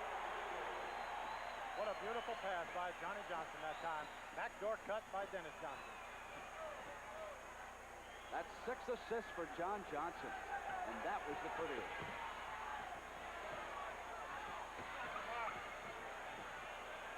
Bob is to Dandridge. Webster on the switch.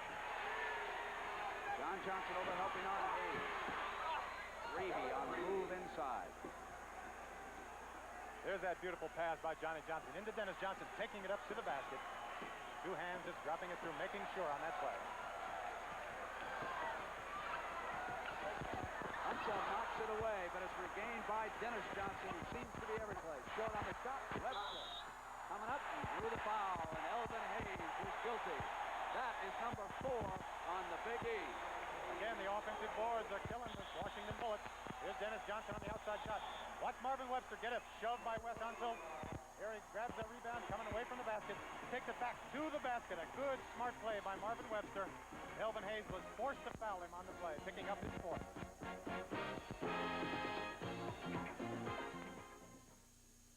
America, if you've got a taste for value like you've got a taste for apple pie, you've got to love Chevrolet's all-new mid-size Malibu. It's got more headroom, more legroom, more usable trunk room, and better mileage estimates. To top it all off, it's got a beautiful trim new body by Fisher and Chevy value through and through. The all-new mid-size Malibu. You're going to eat it up. Here's to good friends. Tonight is kind of special. Hello, Counselor. Hi, Dad. I heard a rumor you finally passed the bar exam. Yes. Congratulations. Frank? Frank will have a prime rib and a couple of Lowenbrow. Prime ribs? Lowenbrow? What are you doing? Buying dinner for the guy who put me through law school? When you want the taste of a truly great beer, tonight, let it be Lowenbrow. Just a good friend. Good friends.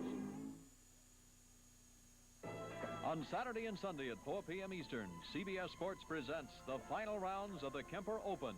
That's Saturday and Sunday at 4 p.m. Eastern. Marvin Webster has scored only 4 points, but he has pulled down 7 rebounds, 4 at the offensive end, and he is playing without a single foul. And if he keeps that up, of course, he can be more aggressive than the Big E, who must now protect himself because he's playing with 4. But Elvin Hayes is one of the better big men at playing with 4 and 5 fouls in the NBA. When I think of that, of course, you automatically remember Wilt Chamberlain, who never fouled out of a game. And last night, Keith and I went over to watch Wilt play a little volleyball up here in Seattle. told us he weighed 365 pounds when he closed out his Los Angeles career. He's down to a svelte 285. He's also ready to come back into the NBA, Brent. Think any teams could use him? We've got a couple right here that could probably put him out there for a few minutes of rebounding. He can't be serious, though, about coming back on a hometown-only basis, can he? Bullets with the ball in play, and here's Greavy on the bounce pass to Hayes. Hayes gives it up. It's 58-49. Sonics behind the back to Johnson. Webster with it. 60-49. Dennis Johnson took a pretty good shot to the jaw down there. He's shaking off a few cobwebs. Pushing and shoving in that time away from the ball. And Dennis apparently shaken up, but it is Jack Sikma. Here's that play again down at the other. Let's see if he can pick it up. His own man hit him in the mouth right there. Marvin Webster with his hand coming down after tipping that ball in. He took a good shot right in the mouth. Henderson.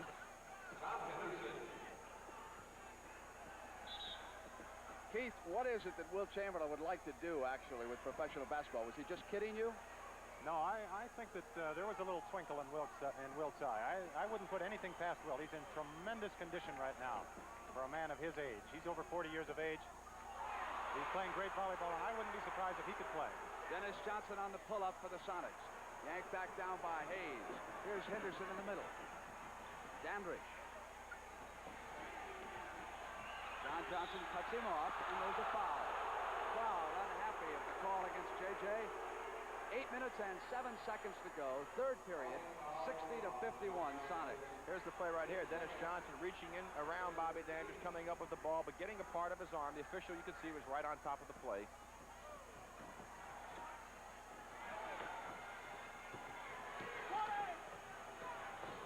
Greavy. Here's Henderson to the left. Greavy. Bullets regain. Henderson quickly to Dandridge. Regain, but all of their shots are coming from way out Unseld there. underneath, putting it right back in, and if you control that offensive end long enough, you're going to wind up with a layup. 3 shots that time. 2 of them came from out at 20 feet. And that's a signal for Silas to get back in. Webster and Unseld dueling, and Sikma came up with it. He hit his hand on the bottom of the glass. Here's the play right here. Sikma's going up with the shot. He looks like he's out of bounds, but Joe Gashu's watching up high. Doesn't see that either, but he did hit underneath the basket when he finished his shot, going up strong, right up there, hit underneath the board, out of bounds. Henderson hooks the left corner. Offensive foul is called, and that's 4 fouls on Tommy Henderson. And that's a brilliant defensive play by Marvin Webster. That's what Seattle has been doing. That's how they picked up the lead. Here's Henderson beating his man. Marvin Webster coming over and getting perfect position on that drive by Henderson, drawing the offensive charge. Jake O'Donnell in great position to call it. 4 on Sikma, 4 on Hayes, 4 on Henderson, and as Webster began his move that time, we had the foul against West. There's Wes Unseld isolated guarding. You see him reaching in again. That time it cost him because he was off balance. Marvin was able to get the ball, have control of it, got the man out of position, picked up the foul against him. John Johnson, and it's Gus Williams. Blocked, Dandridge, and the ball was out of bounds. Seattle will set a play. Gus trying to force a shot up. Good block by Dandridge right there. It hit off of Wes Unseld.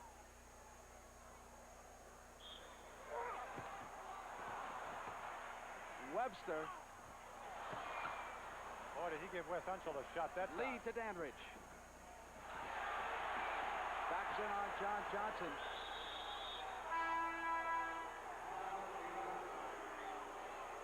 Well, we just mentioned at the other end a shot by Marvin Webster right here, going into Wes Unseld with the elbow in the chest.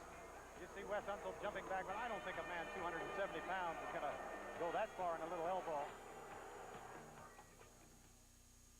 Used to be when I had a job to do around the house, it was one-on-one. Me against the house. And since the house was much bigger, I usually lost. Well, I've just changed all that with my new Black & Decker Workmate. It'll hold just about anything I want to work on, from a door to a pipe to a 200-pound dresser. In fact, my Workmate is so good at helping me work, I'm giving it Sunday off. Workmate models available from about $40.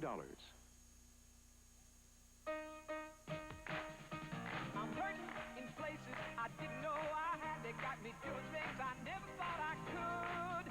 Feeling good, feeling strong, heart is something I belong. The Army can make you feel a lot of ways.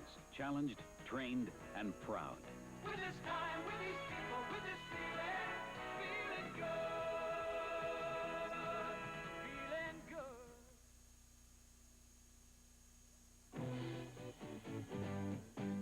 It's Seattle Slew, and he's trying toward the field. Seattle Slew has 4 lengths on Run Dusty Run. It's Run Dusty Run in second and San Efren third. They're clearing the finish line. It's still Seattle Slew, and he's opened it out to 4.5. Then Run Dusty Run and San Efren.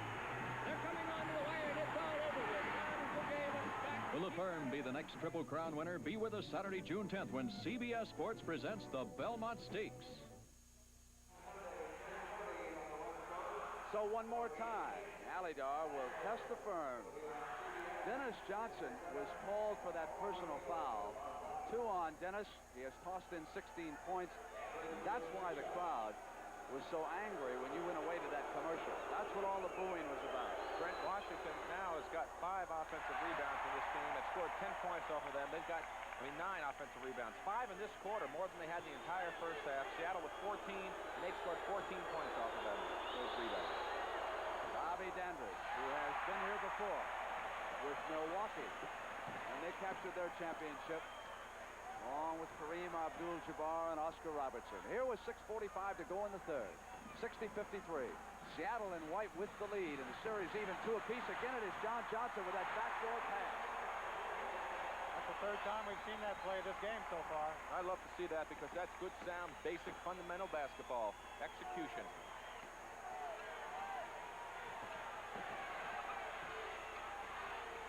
Greavy goes into Hayes. Silas is there with that left paw. And Silas off with the rebound after the missed shot. Williams to the pressure. John Johnson going inside in behind the man that time, Paul Silas. And you can see who that was against, Silas, as he maneuvered for position. It was a 3-second violation. Brent Paul thought that John was going to shoot it, and he should have. He's a better shooter. He's got a wide open 15-footer. You have to take that. Paul was trying to get to the offensive board. And got to the glass that time, not expecting to pass. Dandridge. Out of the pack comes John Johnson. That was a beautiful fast break that time. Traveling on the call, but that fast break was won just perfectly. Johnny Johnson got the rebound and took it out of the pack extremely fast. Beat everybody down the court, had a 3-on-1, got it inside, and Gus Williams walked on the play. Might have been better off if he had stopped at the free throw line that time. That way, defensive man would have had to cover more area.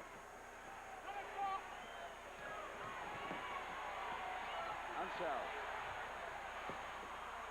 And the Bullets are much stronger at the offensive board than they were in the first half.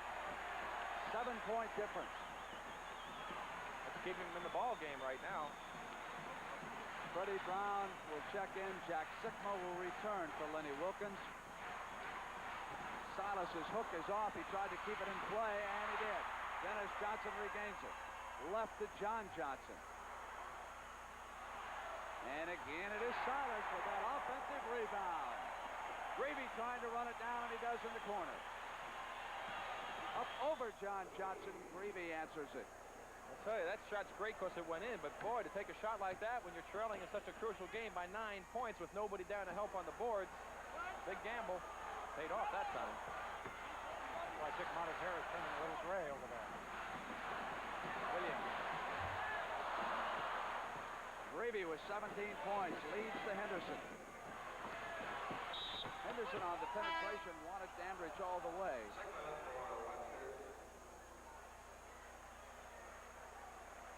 Jack Sikma returns. Gus Williams and Marvin Webster will go out. Freddie Brown is in for Williams. Sikma for Webster. And Henderson, who was fouled on the penetration, comes up to the free throw line for Dick Motta with Lenny Wilkins talking to his captain. Les Habager, the Seattle assistant, sitting down. And the penalty situation against the Sonics, only 2 fouls, team fouls on the Bullets.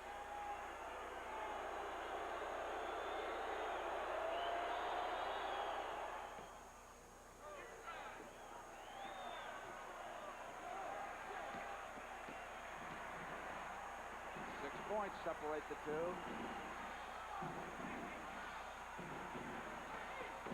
Dennis Johnson saw the middle and almost got something going there as he came in. He lost control. Henderson's right back for the Bullets. Here's the man with a hot hand, Kevin Greavy. 19 for Kevin. Seattle very unsure in their offense these last couple of times down. Not really ready to run a particular play. Lenny Wilkins calling timeout. I'm sure he's going to get them together. Lenny Wilkins, of course, after Game 4 in the Kingdom, saying that we let them off the hook, hoping and trying not to let them off the hook a second time in this series. What you up to, old-timer? Putting Olympic overcoat over old paint. Not you old paint, this old paint. Overcoat? It's the latex house paint made to cover old paint. Flows like cream. Wears like iron. That tough acrylic finish lasts for years. Olympic overcoat. You can't buy a better house paint. Flows like cream. Wears like iron. Real pretty. The Kawasaki KZ400. Morning, Mr. Thomas. So easy and fun to ride. Morning, Mr. Thomas. People ride it everywhere. It's slender, nimble, with a smooth, dependable electric start 4-stroke engine. Front disc brake, the works. The price?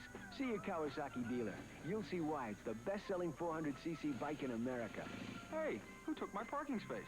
Morning, Mr. Thomas. Kawasaki, let the good times roll. Kawasaki, let energy for a stronger America. Not long ago, Exxon launched the world's tallest offshore oil platform. Today, off California's coast, it's opening America's really deep waters as a source of energy for the first time. From its deck over 900 feet above the ocean floor, drilling crews have begun work. And soon, 28 wells here will be producing oil and gas where none could be produced before. A new source of energy for a strong America. Both teams will catch chartered airplanes immediately after this game and return to Washington. We're in Landover, Maryland on Sunday afternoon. We'll have Game 6 on CBS beginning at 1:30 Eastern Time. Then a Game 7, if necessary, would be back here in Seattle next Wednesday night. Right here, Game 5 has the Sonics up by 4 and reeling just a bit right now. With the Bullets feeling awfully good about what's going on, Kevin Greavy has scored 10 points this period.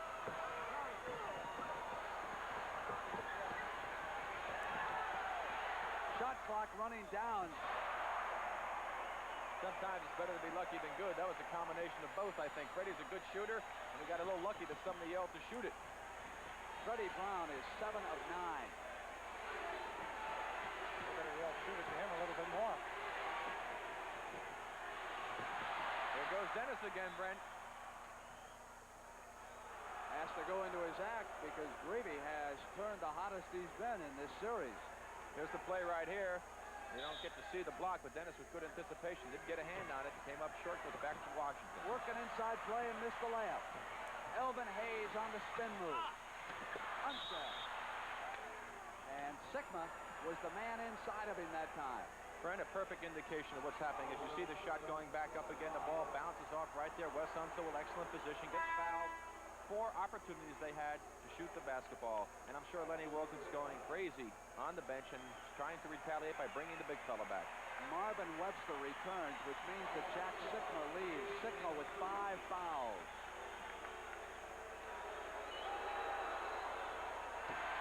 Unseld short. You can watch Wes as he steps to the free throw line.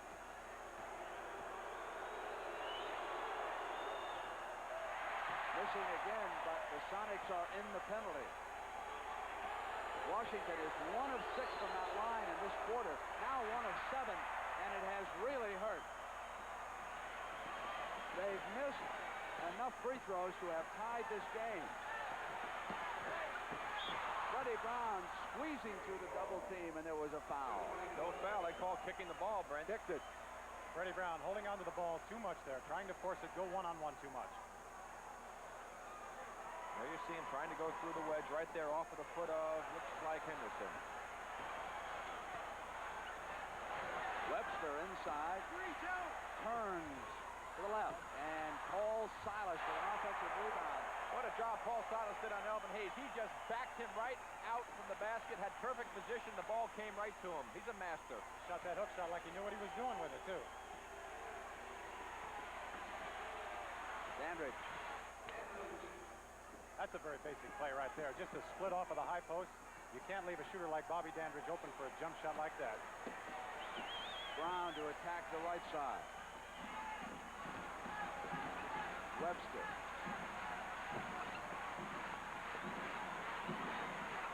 Silas waits for someone who's a better outside shooter, and Freddie Brown goes into a full spin, comes around and hits it. What a great one for the horse contest. Reeve, no, he traveled. Let's watch Freddie Brown's shot right here. There is Freddie. He gets caught up in the air. The man up in the air jumps by him. A full 360, off balance, hanging off the board. What can I say? I mean, you saw it. It's an 8-point difference inside of 2 minutes in the third period.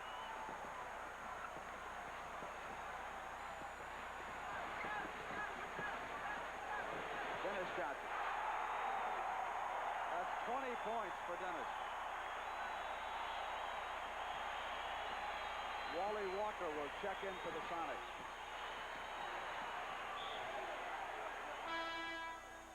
There was a whistle as Henderson cut to get free on the other side. Walker checks in.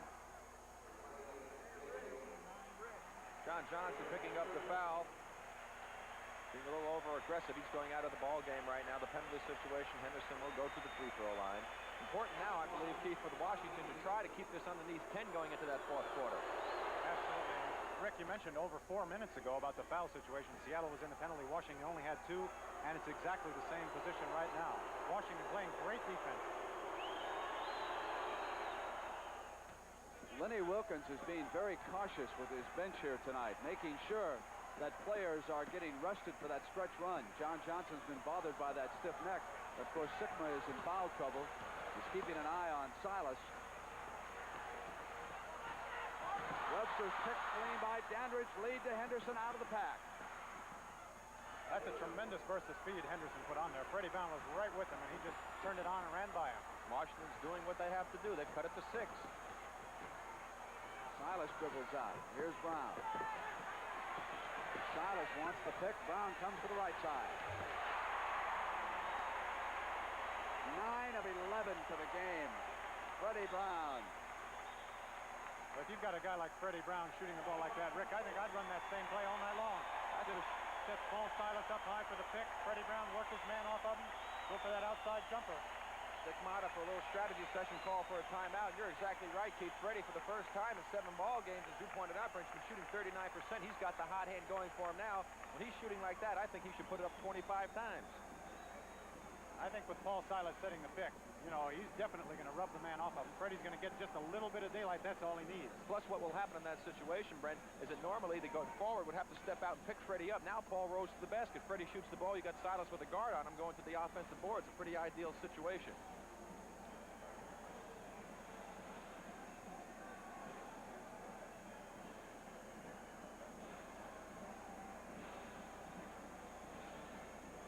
Reminder tomorrow afternoon on CBS on the Sports Spectacular, Sugar Ray Leonard against Rafael Rodriguez. That, of course, will be live from the Baltimore Civic Center.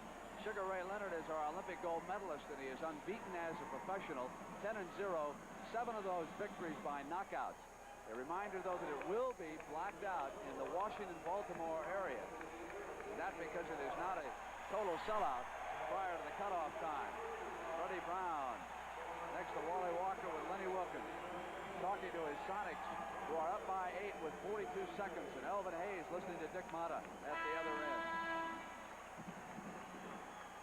Dennis Johnson with 20, Brown with 20, and for the Bullets, Greavy with 19, Hayes with 14, Henderson with 13.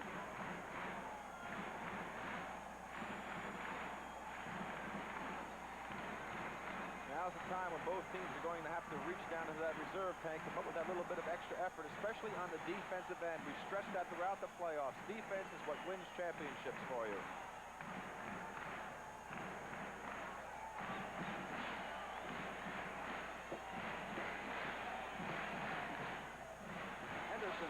back for the Bullets. Greavy trying to get free underneath. He does. Brings Dennis Johnson with him, and here's Elvin Hayes.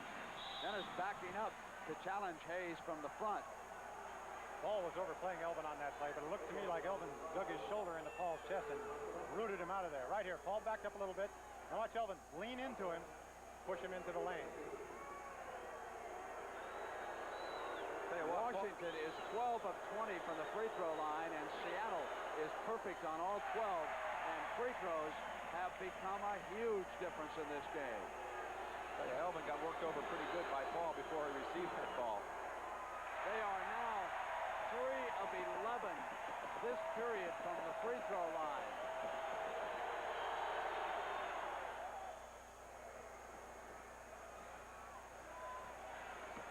Free throws would have him right there. That's a sore spot with a lot of coaches.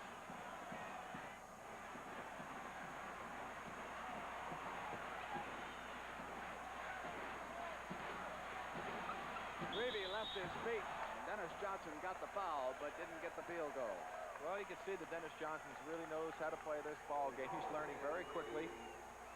Greavy doing the one thing a defensive man should never do, leaving his feet. Dennis took advantage of it, drew the foul. Dick Motta was checking the clock. He saw 10 seconds still up there. 75 to 67. One of the few games that Seattle has not outshot the opposition from the free throw line.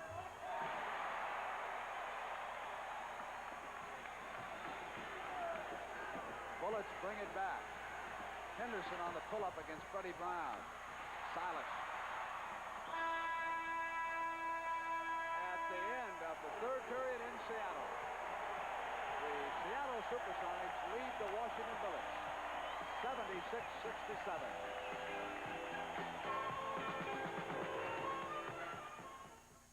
A poem about deodorants. Roll, roll the roll-on, all sticky and wet. Or spray your underarm. What a fog you'll get. So give me the stick. Old Spice deodorant stick. It goes right to the spot. All wet or foggy it's not. It guards against odor the whole day long. With Old Spice freshness, you cannot go wrong. So goodbye roll-on, so long spray. Old Spice stick, it's the only way. Deodorant or antiperspirant. You look as though you could use some excitement, America. Something new, something fresh. Something as fresh, as new, as exciting as the new Chevrolet Monte Carlo. The new Monte Carlo surrounds you with personal luxury, with a surprising amount of room. But most of all, it surrounds you with genuine driving pleasure, mile after efficient mile. So come drive one, and put a little distance between yourself and the crowd. The NBA on CBS will continue after this word from your local station. Archie gets the lesson of his life when his local vigilante group hits very close to home on All in the Family, Sunday on CBS.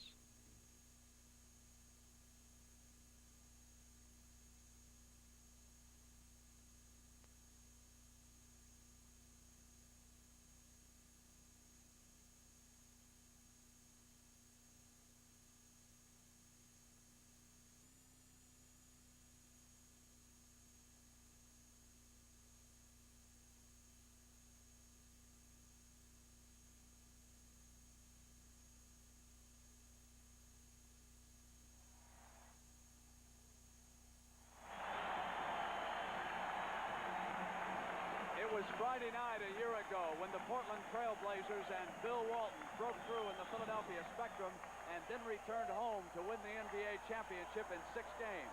It was 2 years ago when Phoenix and Boston battled 3 overtimes on a Friday night in the Boston Garden. It's fourth quarter time in Seattle with the NBA championship even at 2 games apiece. Fred Brown pops out, gets free of Henderson. Wheels out, and it's Bobby Dandridge now, and the Bullets will come down on the attack. Henderson, Dandridge, Unseld, Greavy, and Hayes. It is Greavy who's had the hot hand for Dick Motta. Hayes rotates left underneath. Here's Bobby Dandridge, who has not been that active tonight, working against Wally Walker. Turnaround shot from the right baseline. Webster dueling Unseld. Silas picks up. Here's Brown. Sonics bring it down. Sellout crowd, more than 14,000 down to the attack. Freddie Brown is definitely out of a shooting slump. 22 points for Freddie, and Greavy's back to the left side. That's a good call, Rick. Unseld was looking, and it's an offensive foul. Sometimes I am observant, Pete. I'll tell you, you've been watching this game. What about this stat right here? That's incredible. Bench scoring, Brent. 30 for Seattle, 2 for Washington. 32 now to 2. 32 now, right. Mitch Kupchak has the only 2 for the Washington bench, and he is on the floor. Charles Johnson will try to see if he can do something.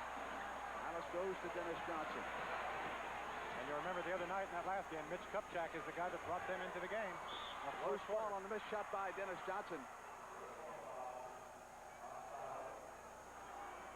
There you see the action inside. There's Paul Silas going up and reaching over the top. Henderson snatches it away from Johnson and comes down to the attack. Dandridge out high, fakes the give and keeps it. Walker with him, and Dandridge gives it up now to CJ, who brought Brown on the fly. And a 3-second violation is called, and on the turnover, the Sonics will bring it down again. Charlie Johnson hasn't seen much action tonight, has he? No, and of course, he was the big man for them in the overtime, scoring the first 6 points. They can build a 13-point lead if they can hit this field goal. Webster, Kupchak dueling him. Marvin wants the shot. Hayes and Walker coming up for the rebound that time. And the loose ball foul is called against Wally. Two quick side, the Bullets will put it in play. 2 quick team fouls now against the Sonics. Bullets, again, they have 0, and team foul situation also important in that 4th quarter. Henderson signals what the Bullets want. Hayes battling the basketball, has control, and here's Kupchak. Henderson. Dennis Johnson got a hand on it as he came up, so the Bullets will keep it. Paul Silas, you saw, asking for the over-the-back call down the other end. Dandridge goes deep to Charles Johnson. Dandridge faking against Wally Walker and then coming up, but he traveled. Bullets have turned it over with 9:53 to go here in Seattle.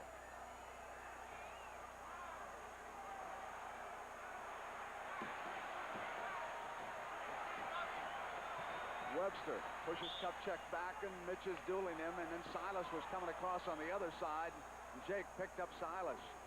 Let's watch Paul Silas see if he moves out just a little bit, just enough to pick Bob Dandridge off and get called for the moving pick. 78-67. That's twice now that Dennis Johnson's almost intercepted that inbounds pass. They better get somebody back there to help out. Marvin Webster in underneath.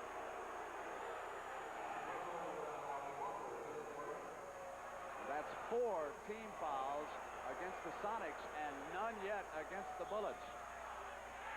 Charles Johnson. Here's John Johnson, who has returned for Seattle. Freddie Brown apparently took a blow. He's all right. Bob Dandridge called for the offensive foul.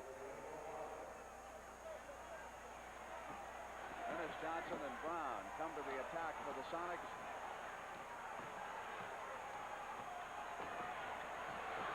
Brown. Henderson is off. 3-on-2 and now 4-on-2. Dandridge all alone on the left. Bullets had a huge advantage coming down that time against the Seattle defense. Dennis Johnson was down low, getting in post position. Freddie shot the outside jumper. There was no one to get back for defense. Weak side forward must get back. Kupchak leaning against Marvin. Webster with control.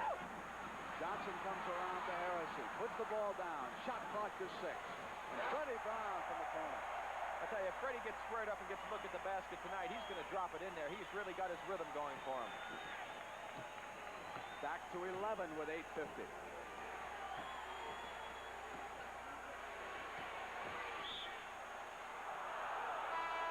Bullets keep it, and Sikma returns. Freddie Brown is 11 of 15. Sonny Wilkins electing to bring Sikma in and give Paul Silas a chance for a little bit of a rest. Have Paul ready to go in those last crucial 5 minutes. Webster asked for a 20-second timeout, probably his contact lens, Brent. There's Frank Furtado, the trainer. Certainly what it appears to be. Sonny Wilkinson behind him.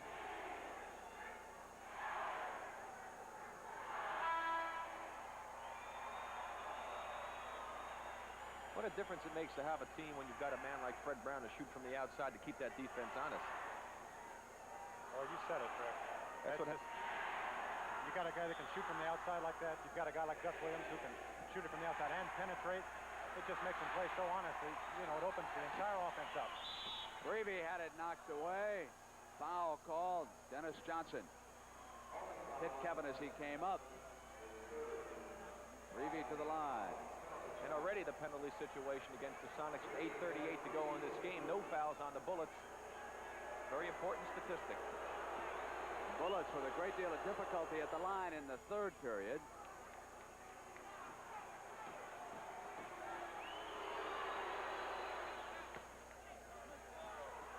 Eight minutes and 37 seconds to go.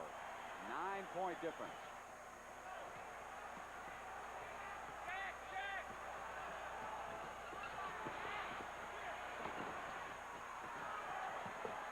Charles Johnson trying to shadow Fred Brown now, and Sikma takes it from the outside, and Dandridge rebounds, lead Hayes. Sikma's there with the 5 fouls. Hayes to challenge with the offhand. Johnson other side.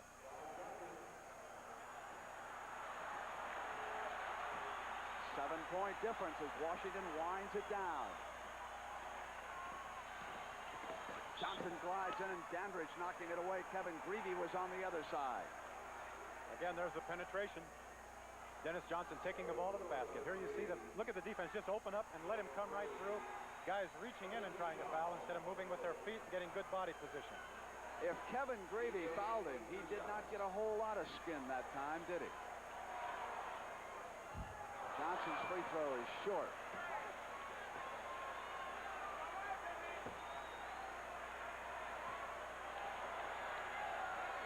Free throws could be a very big factor in the last 8 minutes of this game, with Seattle being in the penalty situation already. Washington only having one.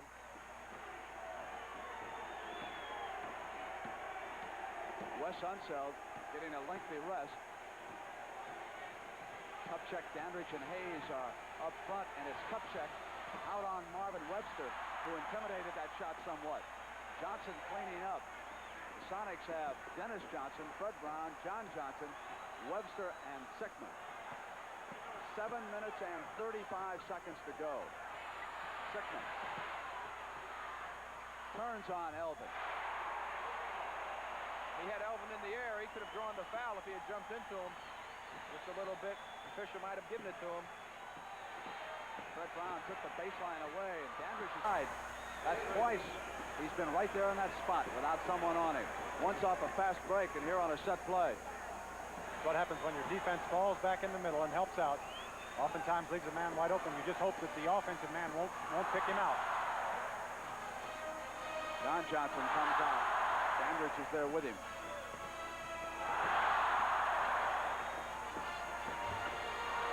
Spinner and Dennis Johnson. Kevin Greavy took him to the floor. There's the offensive rebound by Dennis Johnson, giving a beautiful fake, getting Kevin Greavy up in the air. Look at Greavy holding his hand back there. He didn't have a chance of blocking that ball. Just grabbed Dennis Johnson on the arm, pulled him out of the play. Yeah, Buck. I just went to another bar and asked for light beer for Miller. Yeah? They said, sorry, Buck, we don't have it. They didn't have it? No. I don't want some beer that's going to fill me up. No. I want light. Tastes great. Right. Has a third less calories than a regular beer. Yeah. And, man, it's less filling. You think I'm going to the other bar again? No way. From now on, the buck stops here. Light beer from Miller. Everything you always wanted in a beer, and less. Day and night, mile after mile, we put 40,000 miles on a set of Sears road handlers and went on to run the route of the Pony Express from Missouri to California.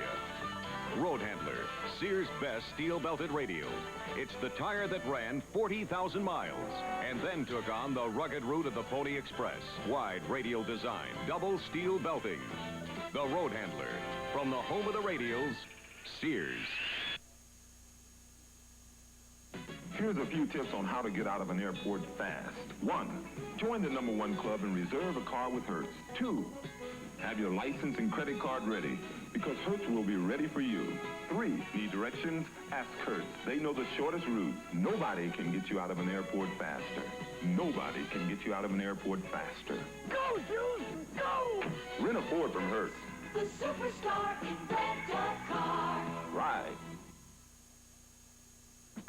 On Sunday at 1 p.m. Eastern, CBS Sports presents the finals of 3-on-3, with Pat Boone leading Jerry Lucas and David Thompson against Richard Hatch's team of Paul Westphal and Gus Johnson. That's the finals of 3-on-3 Sunday at 1 p.m. Eastern. They're alive in Seattle, aren't they? University of Washington band here and their cheerleaders. Dennis Johnson at the free throw line for the Sonics. They lead at 83-75.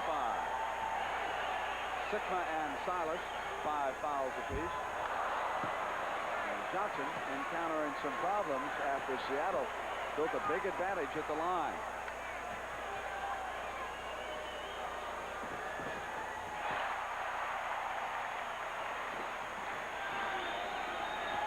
Six minutes and 40 seconds. Washington with 10 misses at the free throw line. CJ inside on the penetration. Say one thing you can bet on, CJ will play the same kind of a game regardless of what the situation is. He's a very steady performer. A lot of pressure on him coming in at this situation. He hasn't played that much until now. He'll handle it. They're going to call on him to Freddie keep that Brown ball. slides inside. Unseld has checked back in. Out to CJ. It's Unseld, cup checking Dandridge. Dandridge open other side. John Johnson across on him. CJ right back up with the side of the glass. Dandridge. And the Bullets again controlling that offensive glass. 84-79. It's a 5-point difference with 5 minutes and 55 seconds to go. Kupchak picks up Sikma. Unseld takes Webster. Brown has it knocked away by CJ as he brought it down. Freddie's telling the official he hit me in the hand. Trying to intimidate Jacob Don a little bit. Here's Webster. West pawing at it. CJ on the front. Greavy with Fred Brown outside. Yanked down by Unseld. Here's Greavy on the wing. Kupchak's cross court. Back to Kevin. Short and Webster yanks the rebound. Not a good shot in that situation, Brent. Again, they don't have everybody down the floor. They're not set up. Washington's back under the basket. I mean, Seattle is. Work the ball around. Get a better opportunity. Gus Williams will return for Lenny Wilkins. Fred Brown. John Johnson drives the baseline to the right side. Knocked out of bounds by Washington. Dandridge had a hand on it. Sonics will keep it, and here's Gus, and Dennis Johnson will take a rest. 5:10 to go. Seattle leading by 5 points. Only 5 seconds left on the shot clock here. Seattle's got to get it up quickly. Cross court Brown. Quick turnaround on CJ. Missed everything that time. And here's Dandridge, who can now cut it to within 3.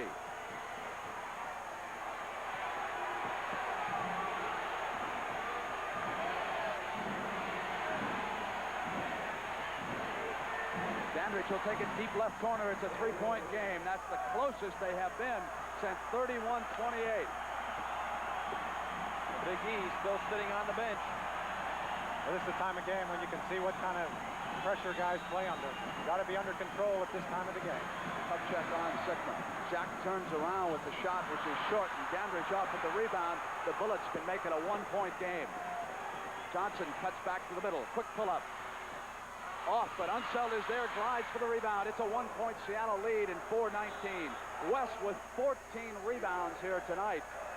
And the Washington Bullets have decided that they will look the Seattle SuperSonics squarely in the eye.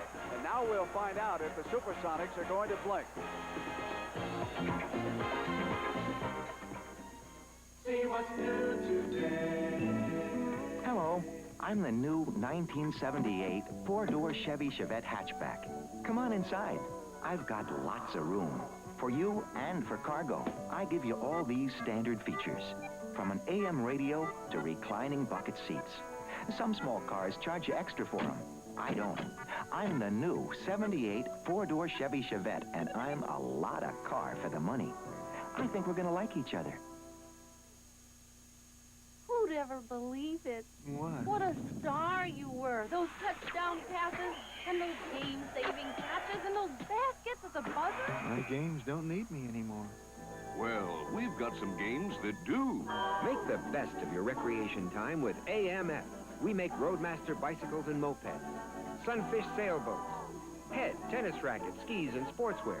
We make weekends. And weekends were made for comebacks.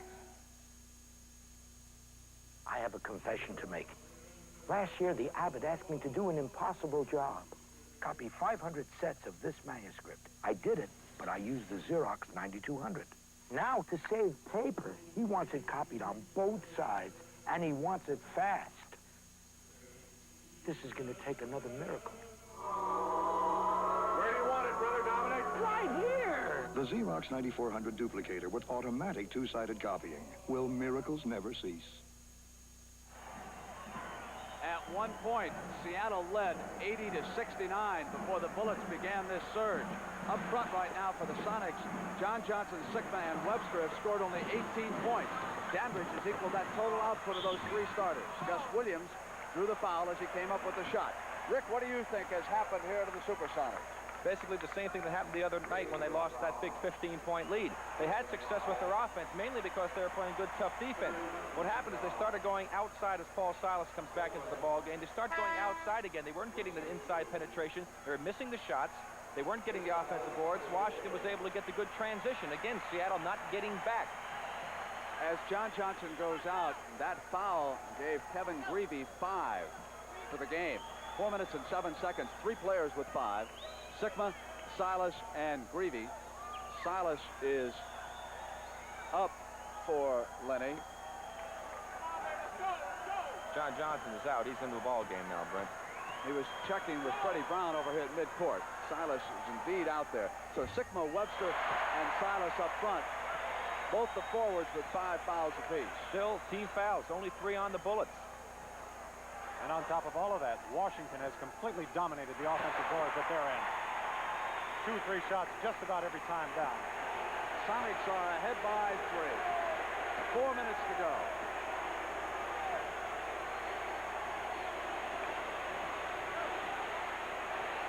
Here's Dandridge looking in. Kupchak is fronted by Sikma. Unseld rolls inside, and Charles Johnson comes around. Shot clock down to 2. From the right corner, Charles Johnson hits a mighty important hoop for the Bullets. It's 86-85. Sonics come down. Told you he won't choke. Nice guy to have on your bench, huh? Come in and shoot the ball with confidence. Here's Marvin Webster. Unseld and he are bumping. Webster goes to Freddie Brown. Brown with a hot hand tonight. Brown makes it 3 again. Freddie Brown has scored 26 points. Greavy to the attack. Williams stuck right with him that time. Came up over the screen out high. They were going for Unseld. Gus Williams was out on Greavy that time. And Gus obsessed with the personal. This is where the foul situation comes into play as we see Gus working really hard, trying to play the tough defense. Right there, reaches in, slaps him on the arms. You are not afforded the luxury of playing an overly aggressive defense in the late stages of a game when you're in the penalty situation. If you got a couple of foul-a-use, that foul wouldn't hurt you. You can be tough, go for the steal, make it hard on the other team. That's where they get the name charity toss. At this situation, boy, they're really a charity. Greavy yanked back in on Sikma for his 6th personal foul. Kevin Greavy, 22 points for Kevin Greavy. 9 of 20.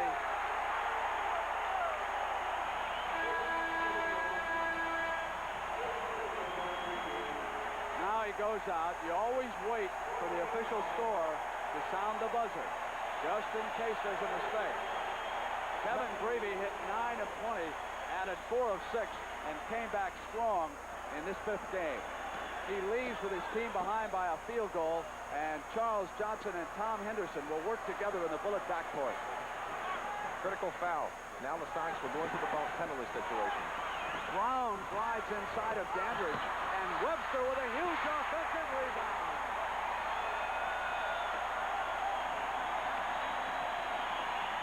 2:48. Marvin Webster with his strongest move and perhaps his most important. Elvin Hayes will be back. 12 rebounds for Webster. jumped out on Dandridge.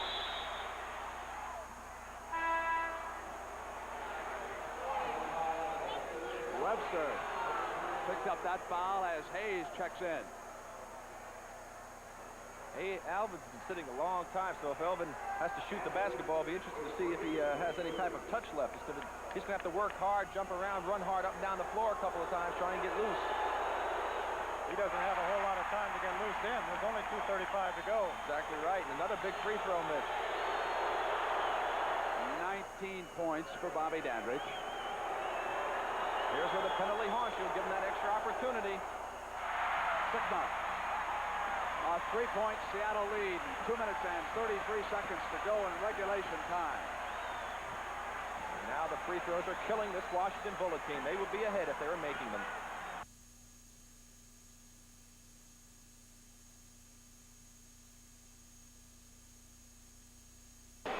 It's a mighty important hoop for the Bullets. It's 86-85. Sonics come down. Told you he won't choke. Nice guy to have on your bench, huh? Come in and shoot the ball with confidence. Here's Marvin Webster. Unseld and he are bumping. Webster goes to Freddie Brown. Brown with a hot hand tonight. Brown makes it 3 again. Freddie Brown has scored 26 points. Greavy to the attack. Williams stuck right with him that time. Came up over the screen out high. They were going for Unseld. Gus Williams was out on Greavy that time. And Gus success with the personal. This is where the foul situation comes into play, as we see Gus working really hard, trying to play the tough defense. Right there, reaches in, slaps him on the arms. You are not afforded the luxury of playing an overly aggressive defense in the late stages of a game when you're in the penalty situation. You got a couple of foul-a-use. That foul wouldn't hurt you. You can be tough, go for the steal, make it hard on the other team. That's where they get the name charity toss at this situation, boy. They're really at charity. Greavy yanked back in on Sikma for his 6th personal foul. Kevin Greavy, 22 points for Kevin Greavy. 9 of 20.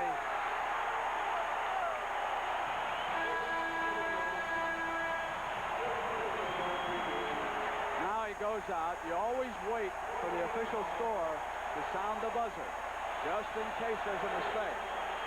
Kevin Greavy hit 9 of 20, added 4 of 6, and came back strong in this 5th game. He leaves with his team behind by a field goal, and Charles Johnson and Tom Henderson will work together in the Bullet backcourt. Critical foul. Now the Sonics will go into the penalty situation. Brown glides inside of Dandridge, and Webster with a huge offensive rebound.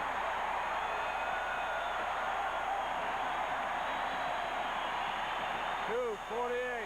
Marvin Webster with his strongest move and perhaps his most important. Elvin Hayes will be back. 12 rebounds for Webster. He jumped out on Dandridge.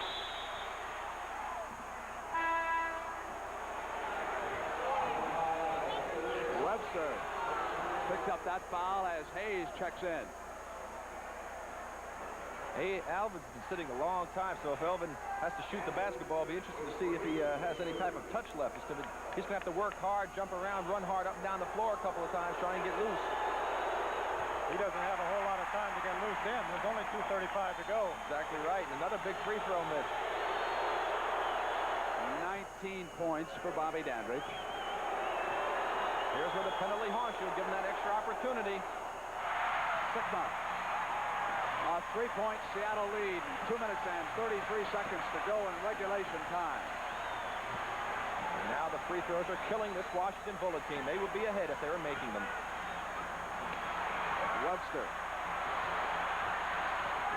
Williams for the penetration, and Bobby Dandridge there as he came into him, and Dandridge picks up the personal.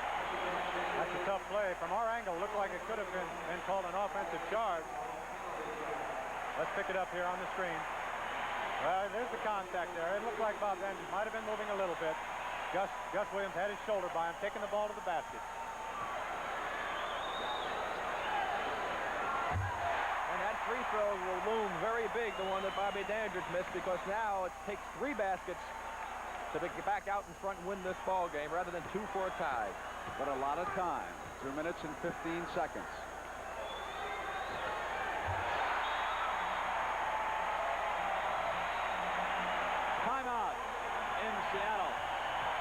with the SuperSonics leading by 5 points. And you can see the time remaining in the upper right-hand corner.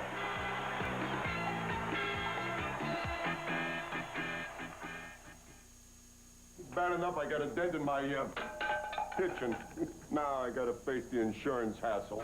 You don't with the good hands people. We take the hassle out of claims. Sure you do. Allstate people treat you right. I hear you had a little problem with your camper. It was a tree. And we settle most damage claims on the spot. This'll fix it. Do we take the hassle out of claims? You bet we do. My kind of people. When there's a way to take the hassle out of claims, Allstate will do it. And that's a promise from us, the good hands people.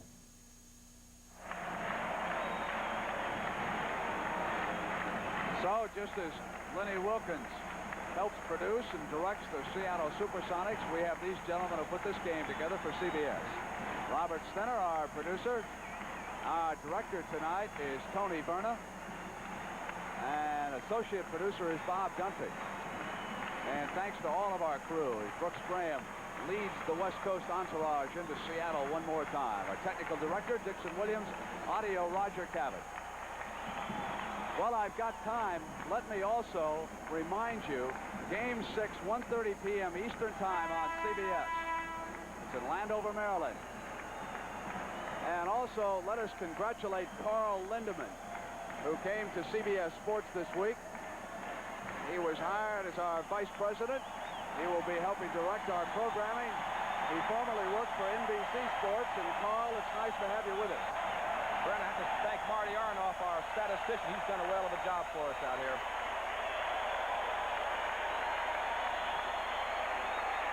A lot of time left in this game. We've seen some stranger things happen than a 5-point lead dissipate in 2 minutes. Henderson for the attack for the Bullets. 92-87. Washington trails. Dandridge goes to Elvin, Hayes, and Unseld on the other side. So the two big men work a play. And Unseld now has got another one of those big free throw attempts. Big play inside. Elvin Hayes making a strong move to the basket, drawing Marvin Webster and Jack Sikma to him, dishing it off to Wes Unseld. Possibility of a three-point play. Elvin Hayes, boy, if he does that inside, brings Wes Unseld into the scoring in this. He's really going to be tough. It's a 2-point game. A minute 55.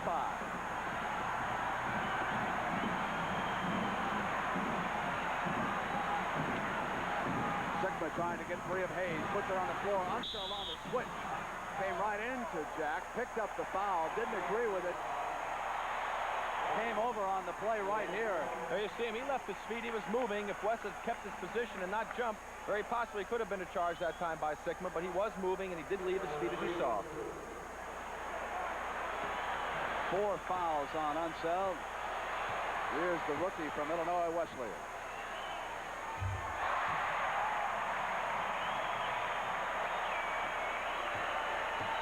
Next 2 defensive sequences for Seattle are going to be very important if they hope to win this ball game. The Bullets, of course, by 4 with a minute and 43 seconds to go.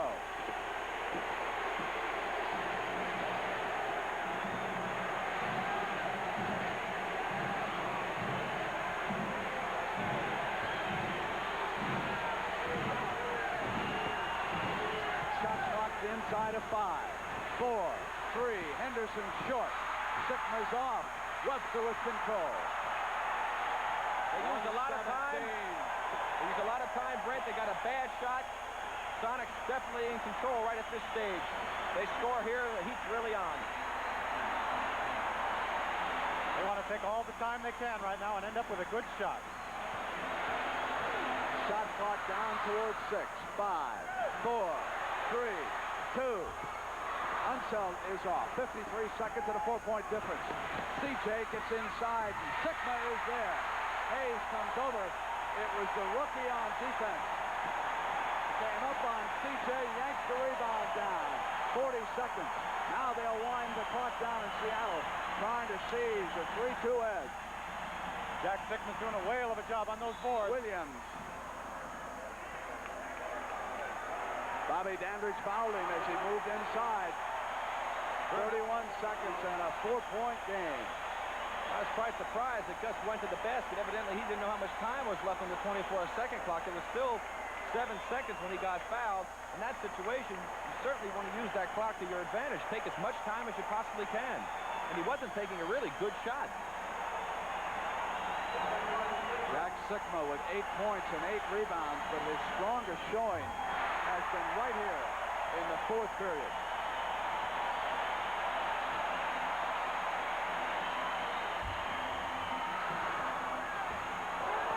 Hayes. Timeout has been called.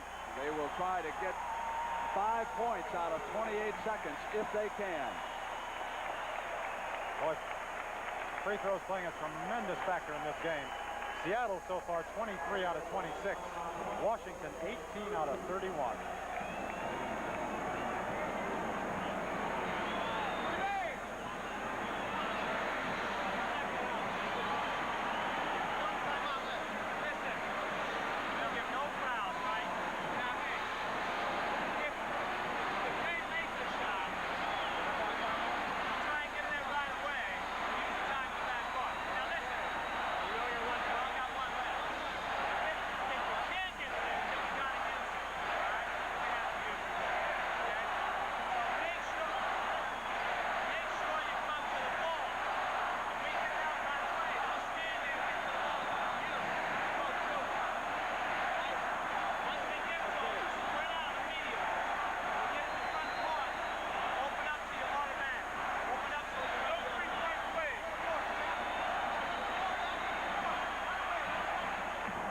Dick Motta talking to the Bullets. So Lenny Wilkins obviously will give them the field goal here because he certainly does not want a 3-point possibility at 95-92. And then the interesting thing is they will toss the ball in. They will not take a timeout and come to midcourt. There's been some talk about why Lenny Wilkins didn't use up timeouts. The reason is he wants the ball in the backcourt in case there is a foul back there. They'll try to get the ball to a good ball handler as quickly as possible. But Brent, what he must do, they must play some defense. They can't just let him walk in there and take the shot. You have to make him use some time on the clock. And the reason Lenny wants to do that is that there's still time in this game. He wants to save that timeout for a more critical situation. He does not want to use his last timeout right now. Well, this is the time when you play defense with your feet and not with your hands. You don't want to reach in this position. Dennis Johnson gambling out. Dandridge to the hole has got the field goal and 24 seconds. It's a 3-point difference. That stopped the clock. Jake O'Donnell goes out after the basketball.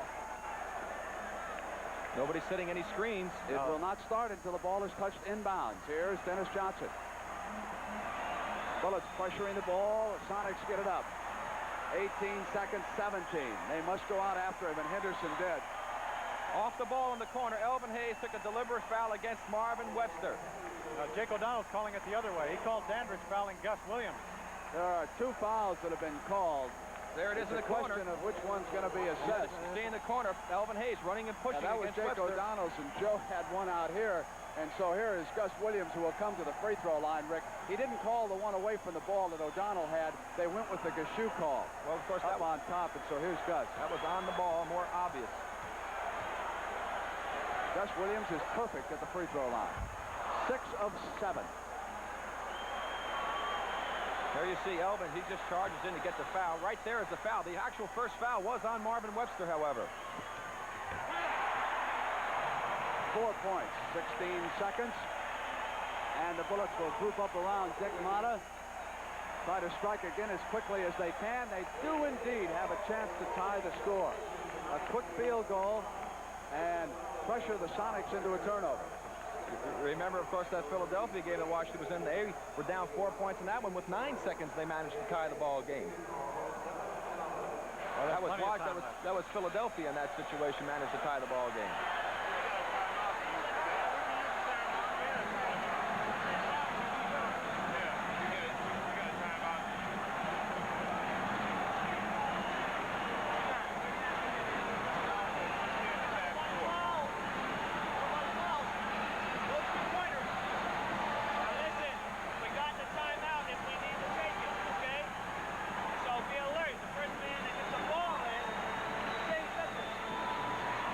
Put the ball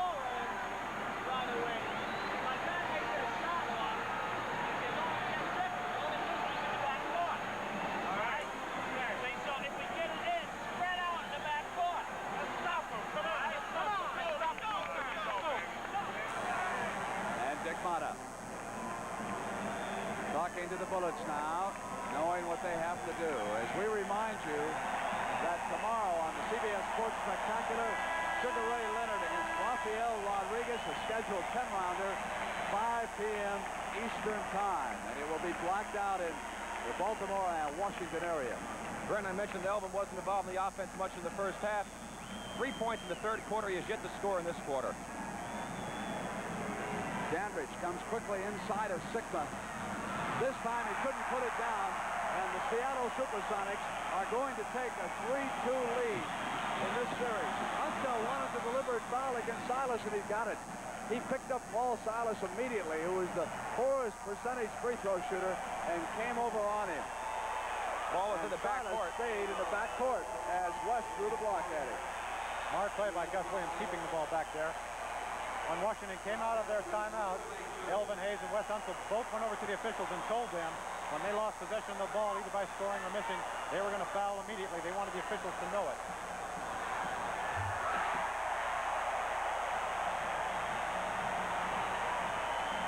There's the happy Sam Schulman next to us here. The fat lady's getting to her feet, isn't she? Got one more afternoon to hold them off. And then if Washington wins, they'll be back here next Wednesday for Game 7.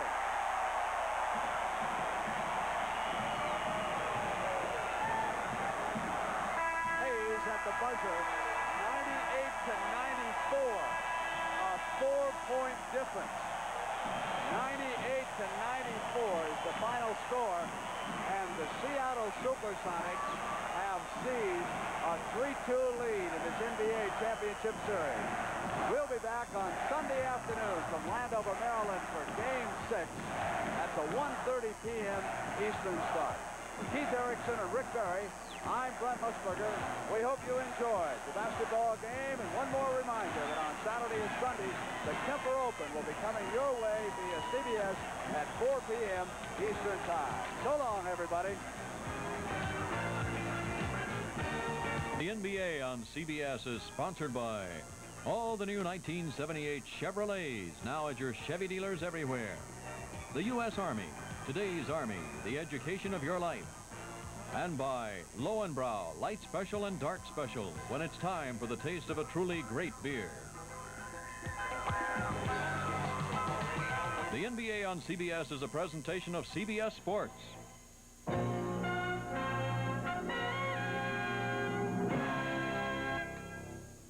Take heart, comedy fans. Bob Newhart is back on the scene with wife Emily and his happy little band of mental misfits. Join the laughter starting tomorrow night at 8, 7 Central and Mountain on CBS.